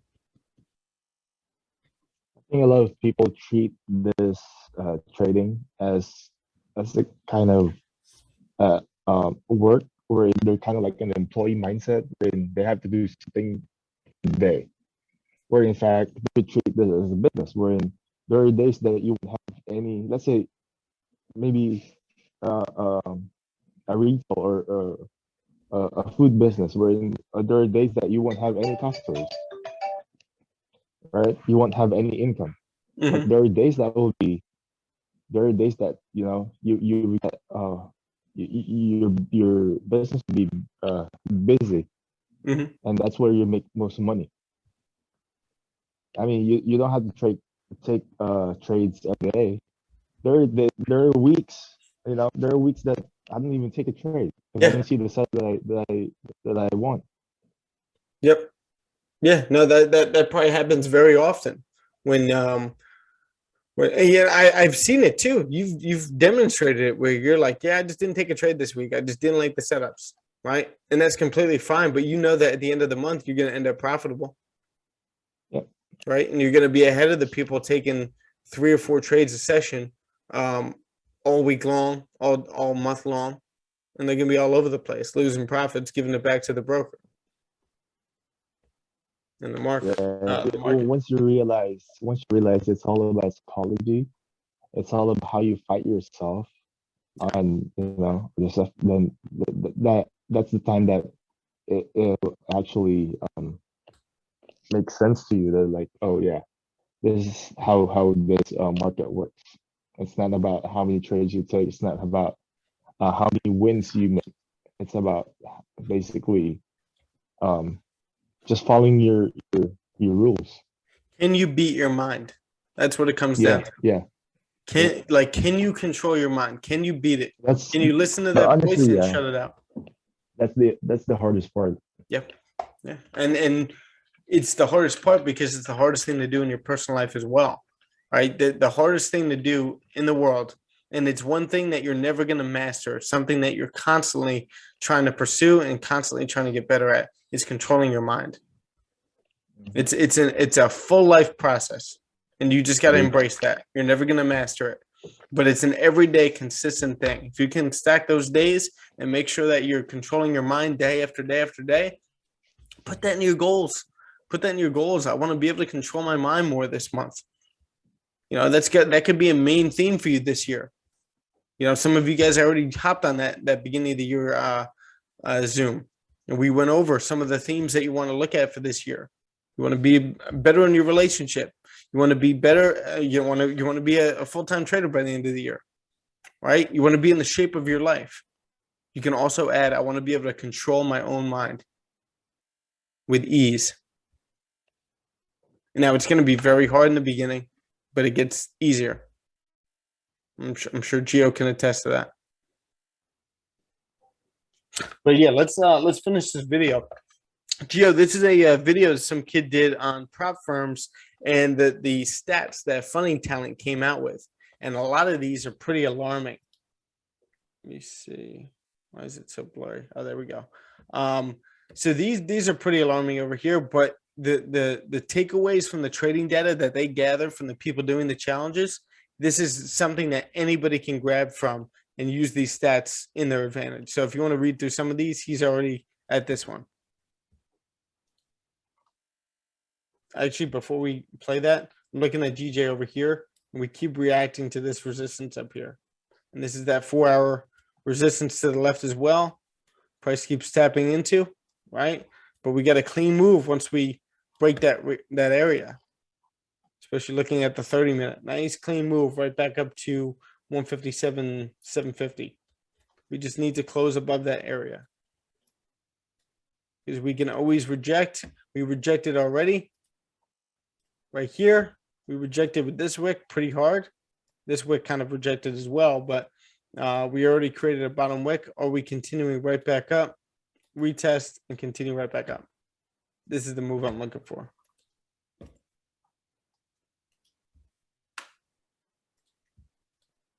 Gold trades over the weekend has a 60% chance, 60% high, I should say, higher chance of failing or losing their account. So pretty alarming. This is almost showing me people who are swing trading have these stats, especially with my Forex funds, have so basically don't hold trades over the weekend. More of a chance of screwing up or ruining their account. Take that into consideration. When the market is more volatile, more traders fail because of a lack of risk management and discipline. So we've already seen that there's a lack of risk management from a lot of traders. And when there's volatility, this could be news related. This is when most traders fail. So am I surprised by that? No, because we've already seen that most traders have very poor risk management. They're not even all using stops. It's no surprise that they're getting screwed over. If volatility is prolonged, it's a bloodbath of epic proportion. So like these statements here, there's no real stats behind it. So we can't, we can't quantify it, but I'm guessing it's pretty bad. If there's a lot of volatility over a period of time, I'm guessing a lot of traders are just getting fucked. It's being straight up here. So out of all the traders who are trading with MFF, there are 5 traders who are on their 8th payout on evaluation live accounts.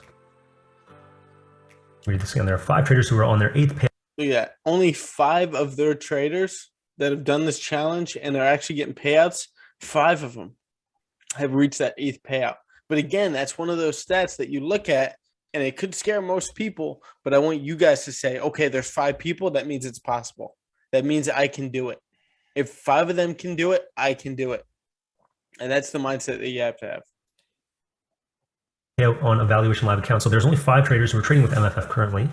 And I know my Forex funds isn't like that old, but there's only 5 traders who have consistently gotten paid out like 8 months in a row. The rest have lost their accounts or failed, or I don't know the rest of the data, but this is showing it's not easy, ladies and gentlemen. This is some of the best data in my opinion. All of them trade conservatively and make sure they get paid. None of them risk more than 2% per trading day. And they stop when they have reached 4 to 8% profit until the pay cycle has ended. And this is, sorry, I've kind of echoed things like this where only risk 1% or half a percent per trade. Don't go crazy with your risk management.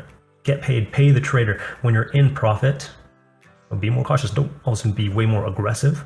You want to be more cautious. These people focus on getting to their percentage and they just leave it. They focus on getting paid because these 5 traders are focused on getting paid every month consistently, not 1 month and then losing it all. And that's something that you gotta look at, because this next stat, all traders who receive record payouts have lost their accounts within 3 weeks of the record payout due to excessive risk. So is it, for some people it might just be worth it to, okay, they lose an account, but they had that record payout, and then they'll go for it again. They'll go for another record payout, then they'll lose their account. I don't know, maybe it's pays better that way. Who the hell knows? I don't recommend you focus on that. I recommend you focus on consistency. But yeah, all traders who receive record payouts lost their accounts within 3 weeks of record payout. So let's, for example, even look at FTMO. And I would assume a lot of these stats would be very similar or close. So if most of those people you see on those FTMO interviews, they've just made an X amount of dollars, how do you know they haven't lost already? It's just telling us right here, right? Record payouts, they're losing their accounts within 3 weeks. And I can only imagine that the stats are very similar for other prop firms. There are many more fun facts, blah, blah, blah, blah, blah, blah, blah. Make sure you get paid and keep your risk as low as possible. After all, it's a marathon, not a sprint. So this is coming from a company who's running these challenges for people, who's happy taking their money, but is also at least providing the advice and the stats, right? They're showing us what successful traders are actually doing. And what do you want to be? If you're watching this video, you probably want to be a successful trader. If you want to be a successful trader, do what the best traders are doing and what these idiots are doing. Stay away from that. You definitely want to stay away from what the losers are doing, do what the winners are doing. And it's things I've echoed time and time again. If you enjoyed this video, don't forget to like, leave a comment, subscribe. You like that, guys? Yeah, that was interesting. That's kind of crazy about the 5 traders. Oh yeah. Yeah, it's definitely good to know. Yeah.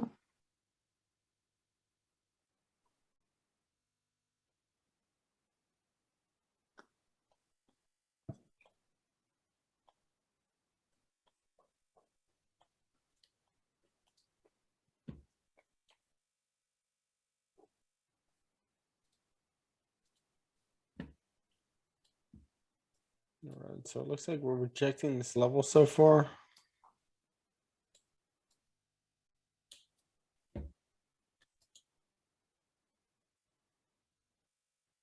Would like a close above so we could get a retest to continue up. But we'll see with some of the CPI data that we have coming out for gold. So gold ended up holding the support over here. We closed with no top wick on the 1 hour. Next 1 hour candle came down and created a bottom wick. Retest this area and continue up possibly. But again, we have CPI coming out. Let's go back to the higher time frames to see what we're doing over here. Again, we're in a key area right over here. It's previous resistance. You got this previous area over here to the left as well. You got a clean move to the left, but also the fact that we're coming down from this area. It's a little trend line we got coming over here, tapping multiple times so we know it's valid. And right now we're in this bullish trend coming up from 1780 bullish movement. Higher highs, higher lows coming up to this area. Now we're starting to stall. But right now we're holding a support and we're kind of closing back into this range. Now, if we look back at GJ, didn't we do that recently? Where was it?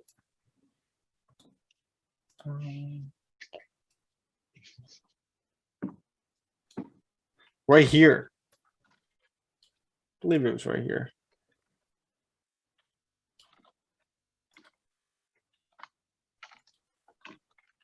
Yeah, you got kind of like a fake out right over here where we got candles closing below, back above, and then price pushing right back up. So could you be getting something similar with gold where we break support, close below, close right back into the range, the next one continues right back up? I'm guessing that inflation is going to be even worse, like we all know.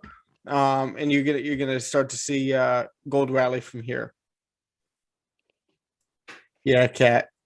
Only 5 traders reached their 8th payout.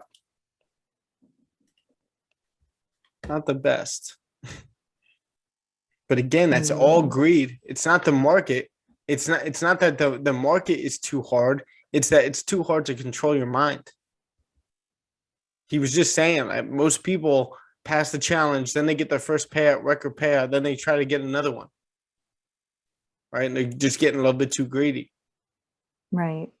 So as long as you can control your mind, and that's the main thing that you're focusing on, that's why, that's why we work out. That's why we push ourselves to be disciplined in our personal lives so that it's much easier in the market. It's much easier to sit back and watch the market. You look at Gio. Gio's in great shape because he's always had discipline in the gym and staying in good shape. By the way, Gio, who's calling you at 5 a.m? Call me 5 a.m. What? Who's calling me? Yeah.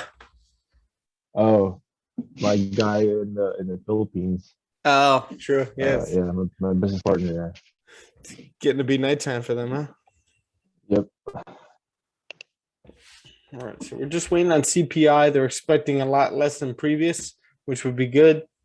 Core CPI looking to stay the same.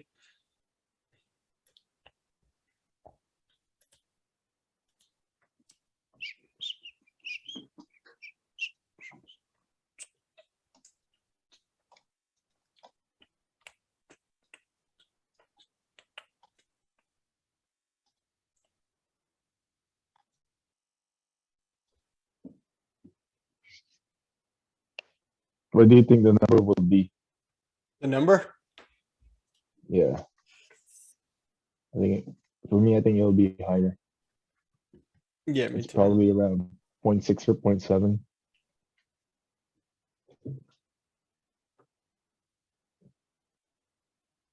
I bet we stay at 0.8.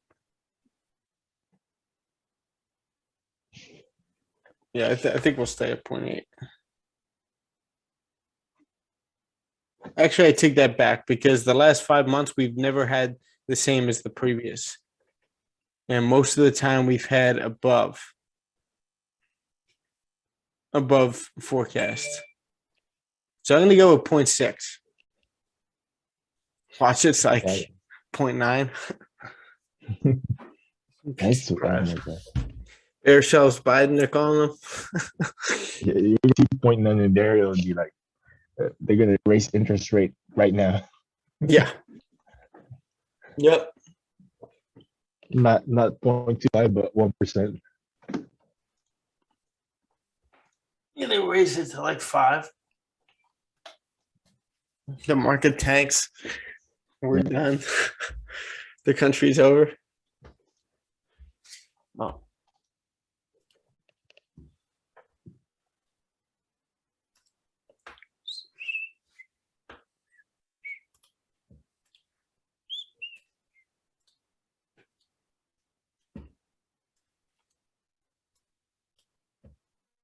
So we're kind of breaking this bearish trend over here and holding support. I think they're expecting price to continue up.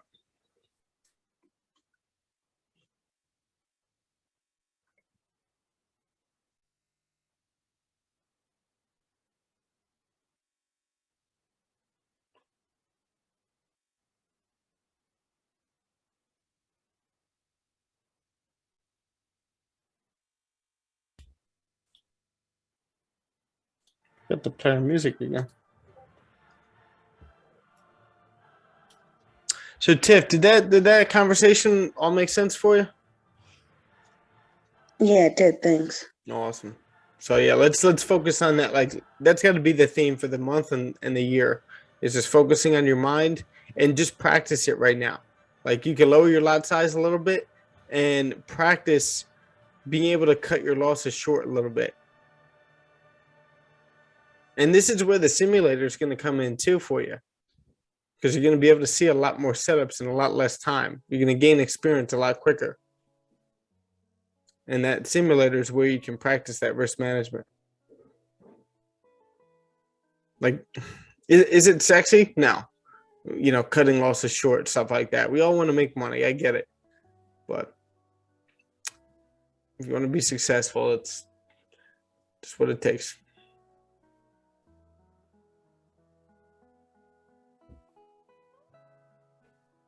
Man, I get so hungry on these Zooms. I think it's the talking. Did you make your oatmeal today? No oatmeal. Yeah, I just had some banana bread that I made last night. It was pretty good, but wow. Oatmeal definitely helps. That sounds good. Yeah, I had a protein shake and that was it.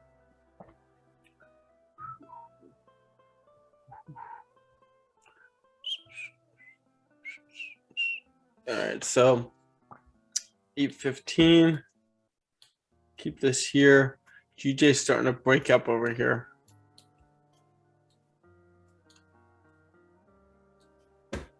See the 15-minute candle. 15 closed bullish. Could we take a breakout trade right now?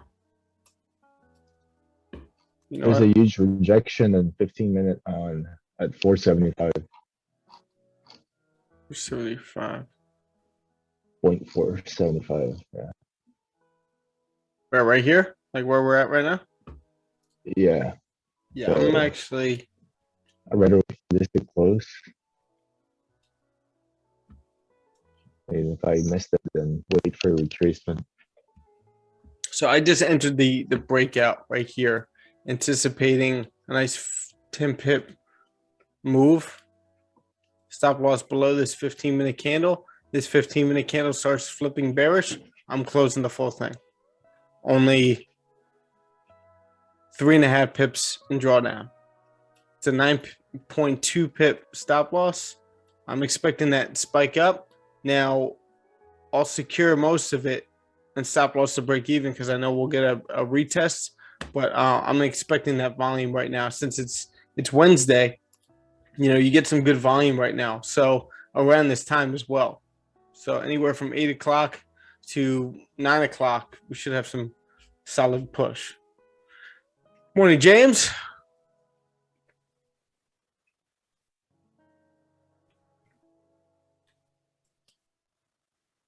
I can't speak. Yes, sir. Actually, just entered GJ over here. Anticipating a move up.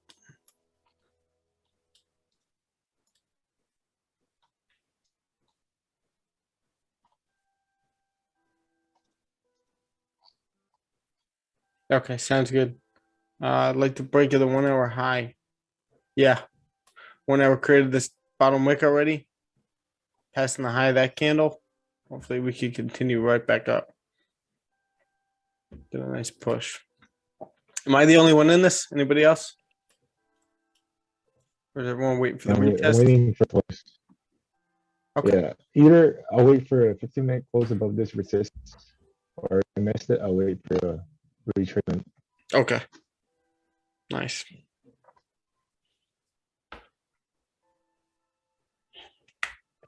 I got no magic keys now.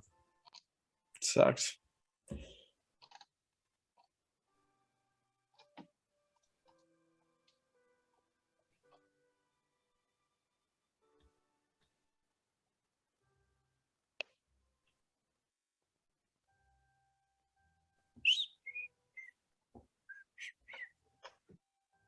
And again, the stop loss is below this 15-minute wick. So we should be safe. And it gives us room to manage risk.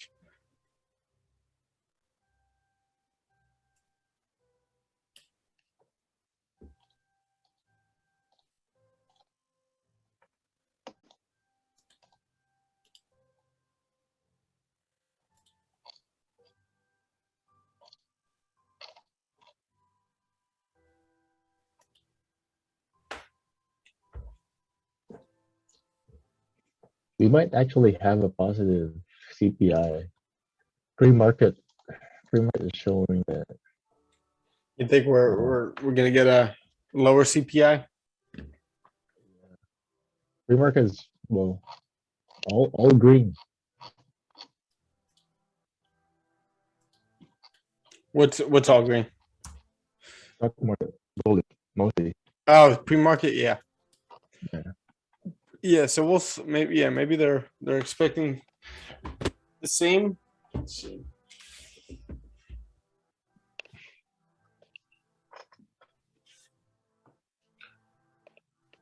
Get my stock app out.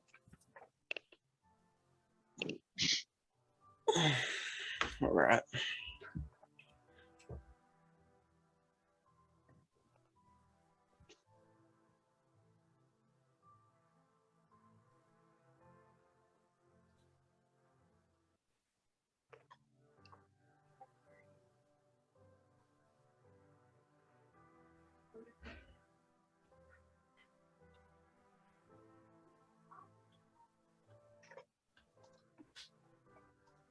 It's a nice setup on the 15. Let me get this out for a second. What I'm going to do is refresh.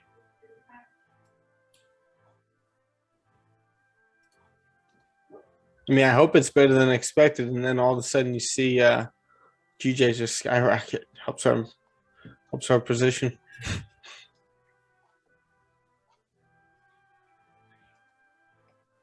There we go.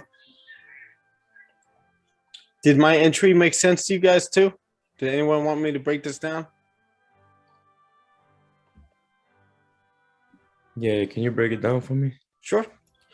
So what we had over here was a resistance on the 4 hour and the 1 hour. But you get that wick right there. These wicks rejecting multiple times, but the current 4 hour candle created a bottom wick, passing the high of the previous right now. You got the 1 hour candle created a bottom wick past the high of the previous bullish candle, anticipating volume to push us up. You get the 30-minute over here, passing the high of the previous over here after creating a bottom wick, high or low. And then the 15-minute had a nice little rejection, retest, bullish candle right over here. We waited for this candle to create its bottom wick and pass the high of that candle to continue up. Okay, I got you. Yes, sir.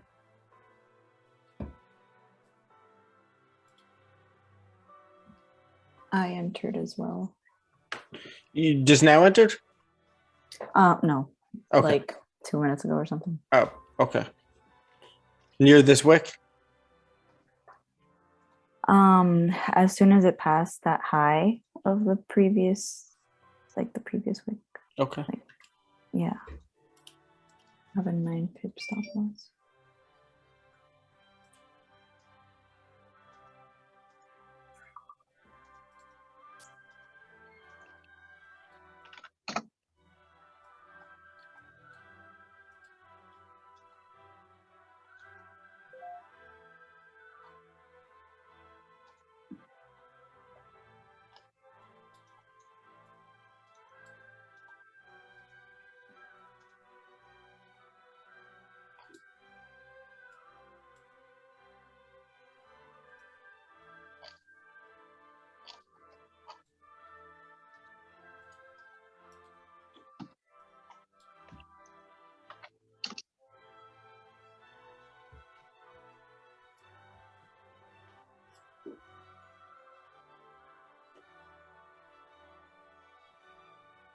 We're getting a little bit of a pullback.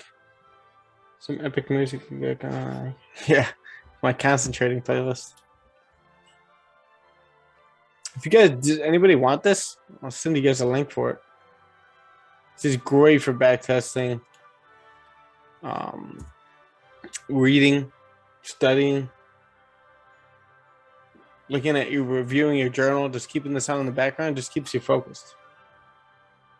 I got 5 minutes for us. Yeah. What was that? Oh no, that I added it to my Spotify. There you go. Yeah, I actually put this on my Instagram back when I had a lot more followers. I guess a lot of people like it over here. I have a bunch. There's so many playlists.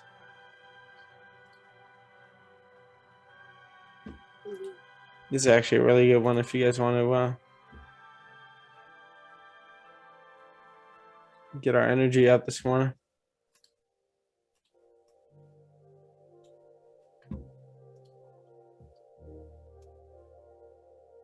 About 4 minutes left.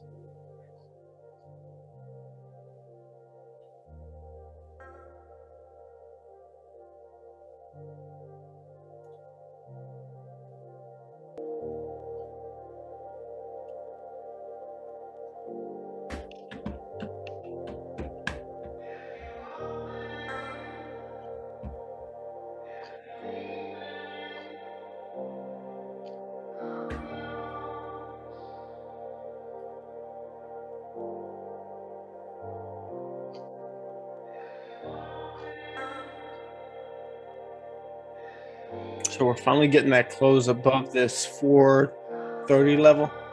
We'll call it for maybe 450.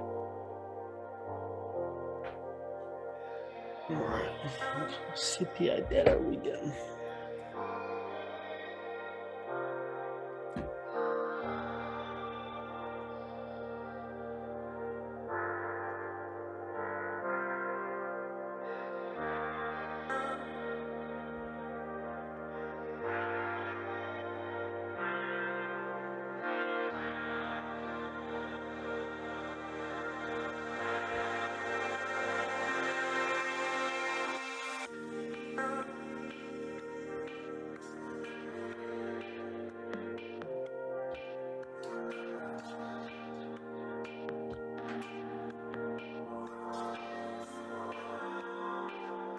Yeah, also a good way to put it when it comes to like, you know, your mindset being on the, you know, more risk management and preserving capital is you need to learn how not to lose before you learn how to win in this game.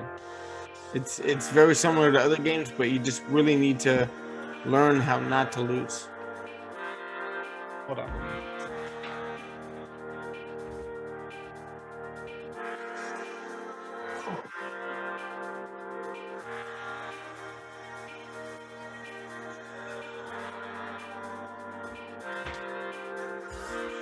We're right at 2 minutes, guys.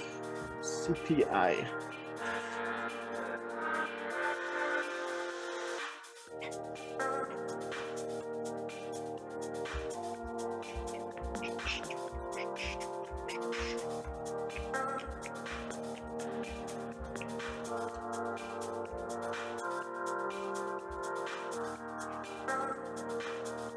What music you guys like better?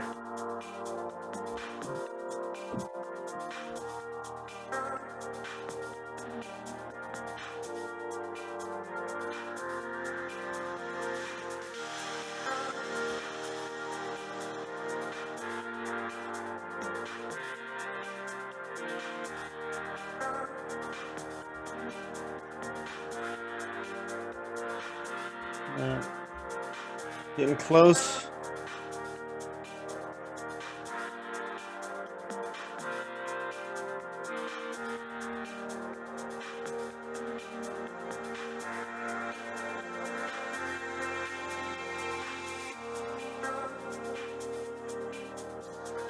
I keep getting these pullbacks.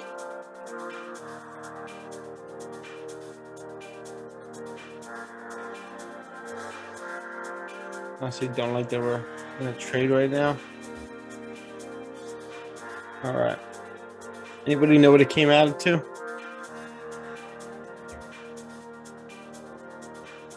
What do we hit?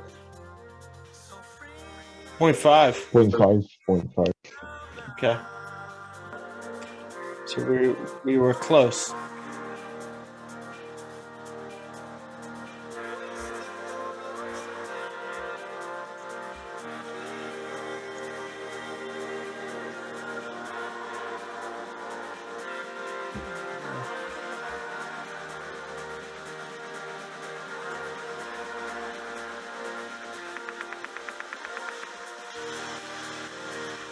So we're seeing a little volatility right now. We're still above that level. So let's see. Maybe we wanted to create a bottom wick. For DJ, I'd just be grabbing liquidity, but it'll still continue its the bullish trend. What was that, Gio? Yeah, I think DJ will still continue the bullish trend. You think it'll continue the bullish trend? It's still continuing. I think right now with the volume or the volatility, it's just trying to grab liquidity from this resistance before. Yeah. 100%.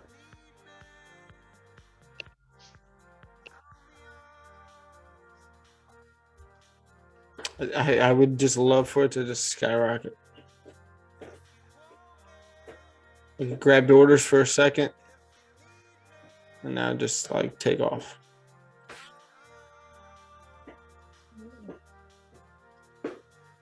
Speaking into existence. Love it. Love it, love it, love it. Keep it going, baby. Keep it going, baby. Let's go. Let's go. All right, I just closed the full thing.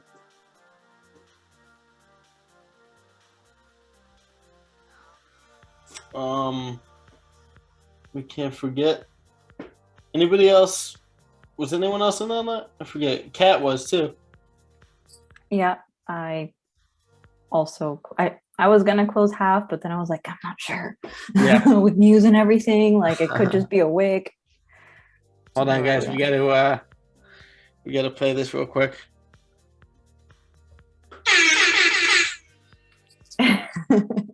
Yeah. He's gonna kill me. All right. Awesome, guys. So this is no longer a trade. I think I gained 15 on this. No, I gained 12. The initial push. So I gained around 12 pips. Where did I close that at?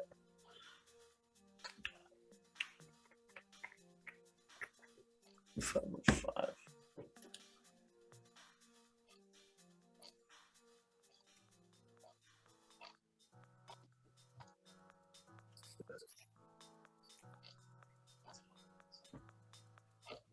Five, 7.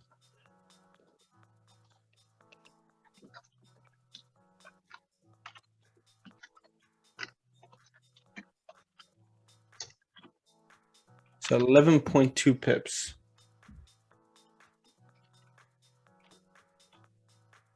Yeah, James. First of all, I appreciate it. The main thing was the higher time frames, right? What did we want? What were we looking for? What were our conditions on this trade? Is obviously we have this bullish push, right? Price reacting to this area. Tiff, I hope you close GJ. I didn't mean to laugh, but I hope. I wish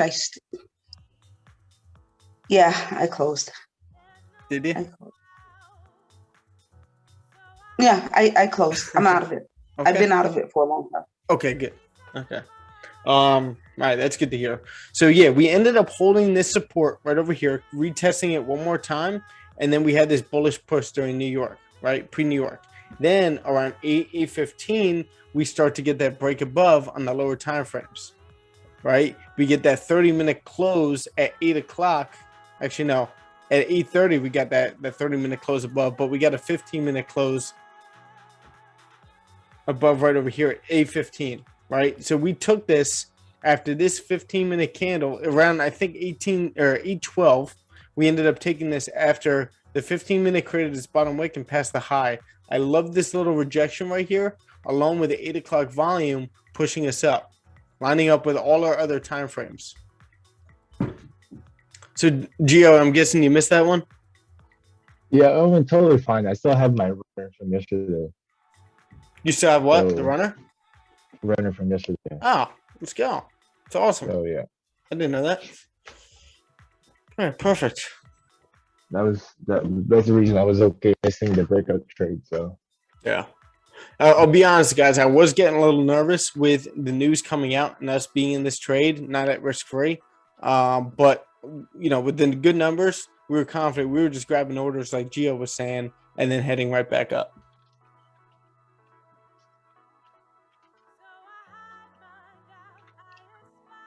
Kind of pissed.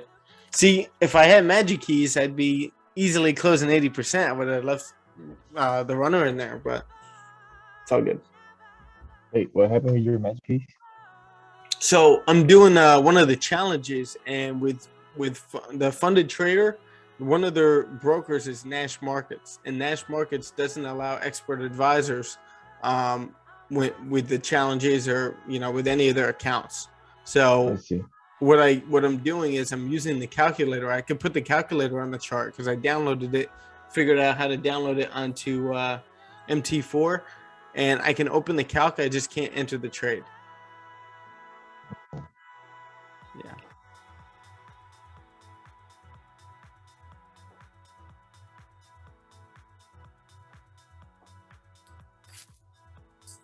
Question: what exactly gave you the confidence to be able to enter at that impulse entry? Is it because of news? Great question. The more you guys ask these questions, the more you're gonna learn, the better you're gonna get. But obviously we have this resistance right over here, right? And what you had was this candle kind of closed above resistance over here, right? So then we get this little pullback right into this zone, right? You get this wick right over here forming, and the bullish candle closed past the high of that candle. I knew that if we got some volume around 8:15, we get a bottom wick formed, it could have even pulled back a little bit more, like over here, and then past the high of this candle, and that's where we entered, anticipating the 8 o'clock volume. You can't take these trades, these impulse entries, unless you have volume. These are very difficult, or honestly kind of dumb to take during Asian session, especially if you're using your full risk, right? You take these during London and New York only. And you have to wait for that candle to close above, or this one right over here. You got kind of a candle closing above You get this candle coming right back down. Again, is it completely closing above yet? No, but we're using the volume and we're using our intuition with the pair. Right? Sometimes that intuition is going to help you a lot. Looks like you'd see daily drop like we were looking at yesterday's stuff. Good for the journal. Yeah, absolutely. Let me open a new.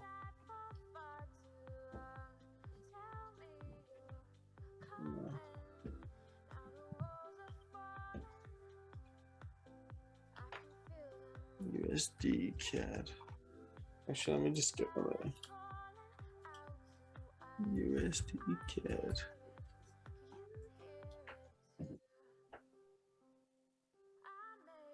Wow. James, did it play out exactly? Oh, no. What was the level we were talking about?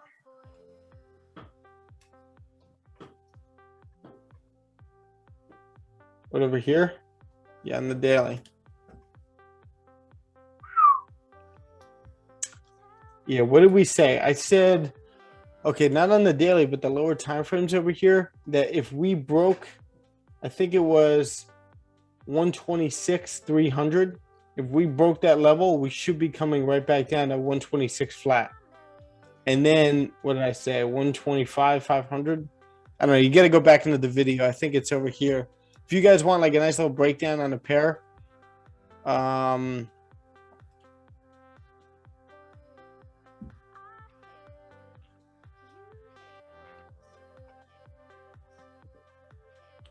where is it? Yeah, this video right here. It's like an 11-minute video on UCAD, and I think we called it pretty accurately, I guess. I forget what I was saying over here, but I wanted this support to break, and that's exactly what we got. Price is dropping. We should be coming down into this area, James. 124,900.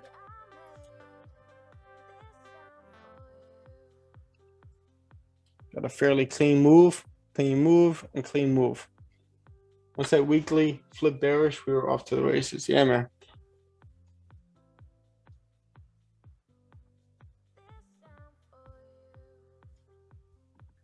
Oh, wait a minute. Hold on. No.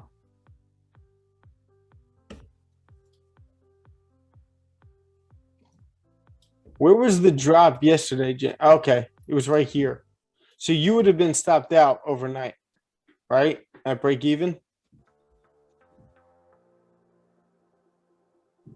What is this level? 25,490.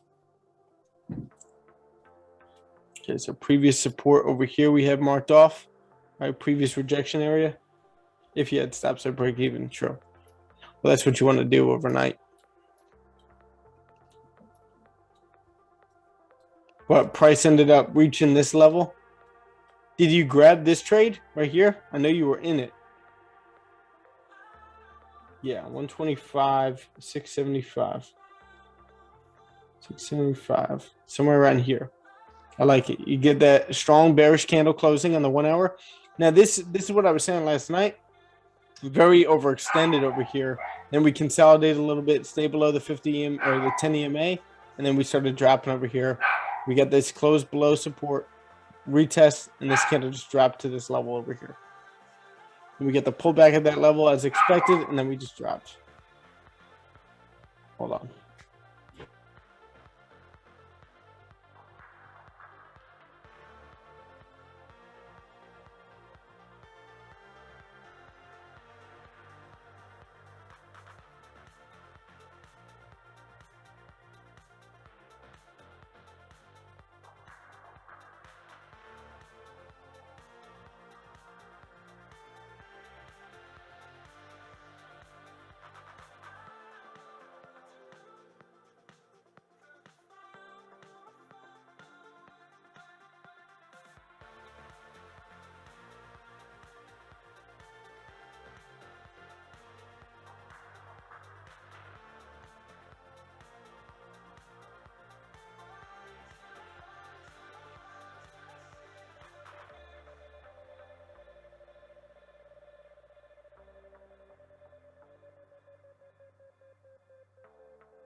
You're on mute, Stephanos.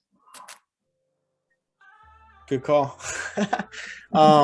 So what I was saying was, with GJ, what you want to wait for, we actually ended up tapping into this wick area right up here, and then we're rejecting. So we're coming right back down, we're tracing a little bit. So can we get a close right now and then get a retest, which is I'm sure Gio's waiting for, to potentially head up.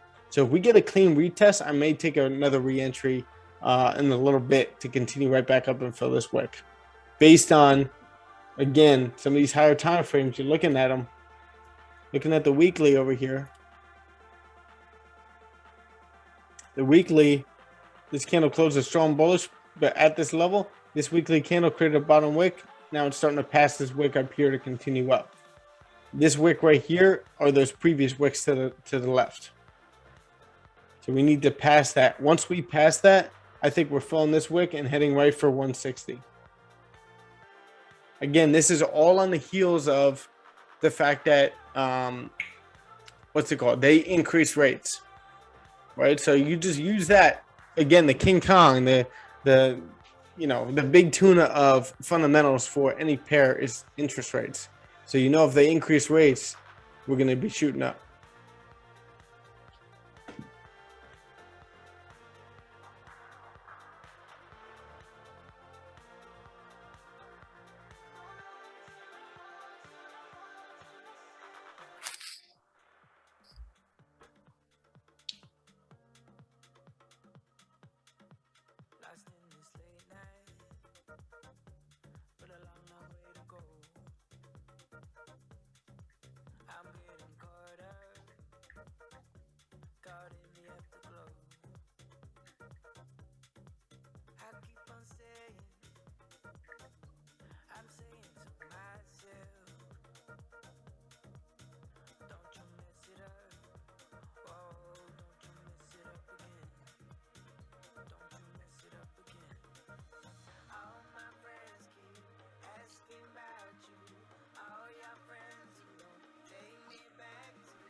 Sorry guys, just trying to post something. There's our logo.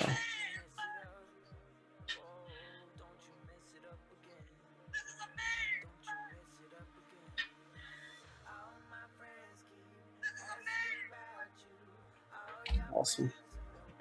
All right, we're getting that pullback over here. Beautiful. Let's get our drawings back. I'm no longer in this. So I'll journal that. Again, I don't have anything till later on today. So what I'll be able to do is finally journal all my trades for the week, but also, add those into the group Trello so you guys can study them, see what I was writing down and stuff like that. That's how you're going to learn. Actually, we did not. Okay, gold got a little. Yeah, we ended up retesting this trend and continuing right back up. Gold daily created a bottom wick and flipped bullish. Would positive CPI be good or bad for gold overall? So we were explaining this before. When it comes to CPI data, and you can go back and backtest this. We were looking at this earlier this morning. With CPI, normally actual or greater than forecast is good for the currency, right? Good for the currency. So the past 3 months, it's been good for the currency typically, right? We've been above forecast, above previous over here. So what we have is an environment right now where inflation is not good, right? You don't want inflation. You don't want high prices. It creates fear in the market right now. In a regular environment, when you get some inflation, that's good. When inflation rises from 1.5% to 2% to 2.5%, something like that, that's good, right? People are spending money. Prices are going up. Sales are going. It's good for businesses, good for the environment. But right now, when you have high CPI, it's not good. You're adding over the month to month. So you're adding to the year right now. So you're added 0.5% up in prices over core goods. And then obviously, or you got the core over here, which excludes food and energy. But actually, let's see what this number came out at. But so right now, these numbers are going to send gold up because it adds fear into the market that we have more inflation. Does that make sense? Like James, when you get a chance, go back and look at gold at December 10th and November 10th, right over here. Go look at how the numbers came out and then go watch how gold reacted to it. Perfect. So right now we could be getting that pullback over here. Let's see if we get a clean support. Well, I don't know if I'm going to enter this again, but we'll see. If I get the setup I like, we'll see. But with that being said, guys, have a great day. Another productive day. I think we've been on a roll this week. Yesterday we had 2 losses, but very well managed, very well broken down. So just keep stacking days, keep stacking trades, and we'll move on to tomorrow and do the same exact thing. Clear breakdown. We'll stay patient. We'll wait for our setup, and then we'll execute. All right, guys. Yes, Sir, Thank sure. you. I'll see you guys. Have a good one. All right, guys. Have a great day. Carlos, I think, we're tomorrow, right? Yes, sir. Tomorrow at noon. Perfect. And then the other ones, I'll be reaching out to you guys in a second. All right, guys. All right, man. Have a good one. Have a great one, guys. Bye, Talk soon. everyone.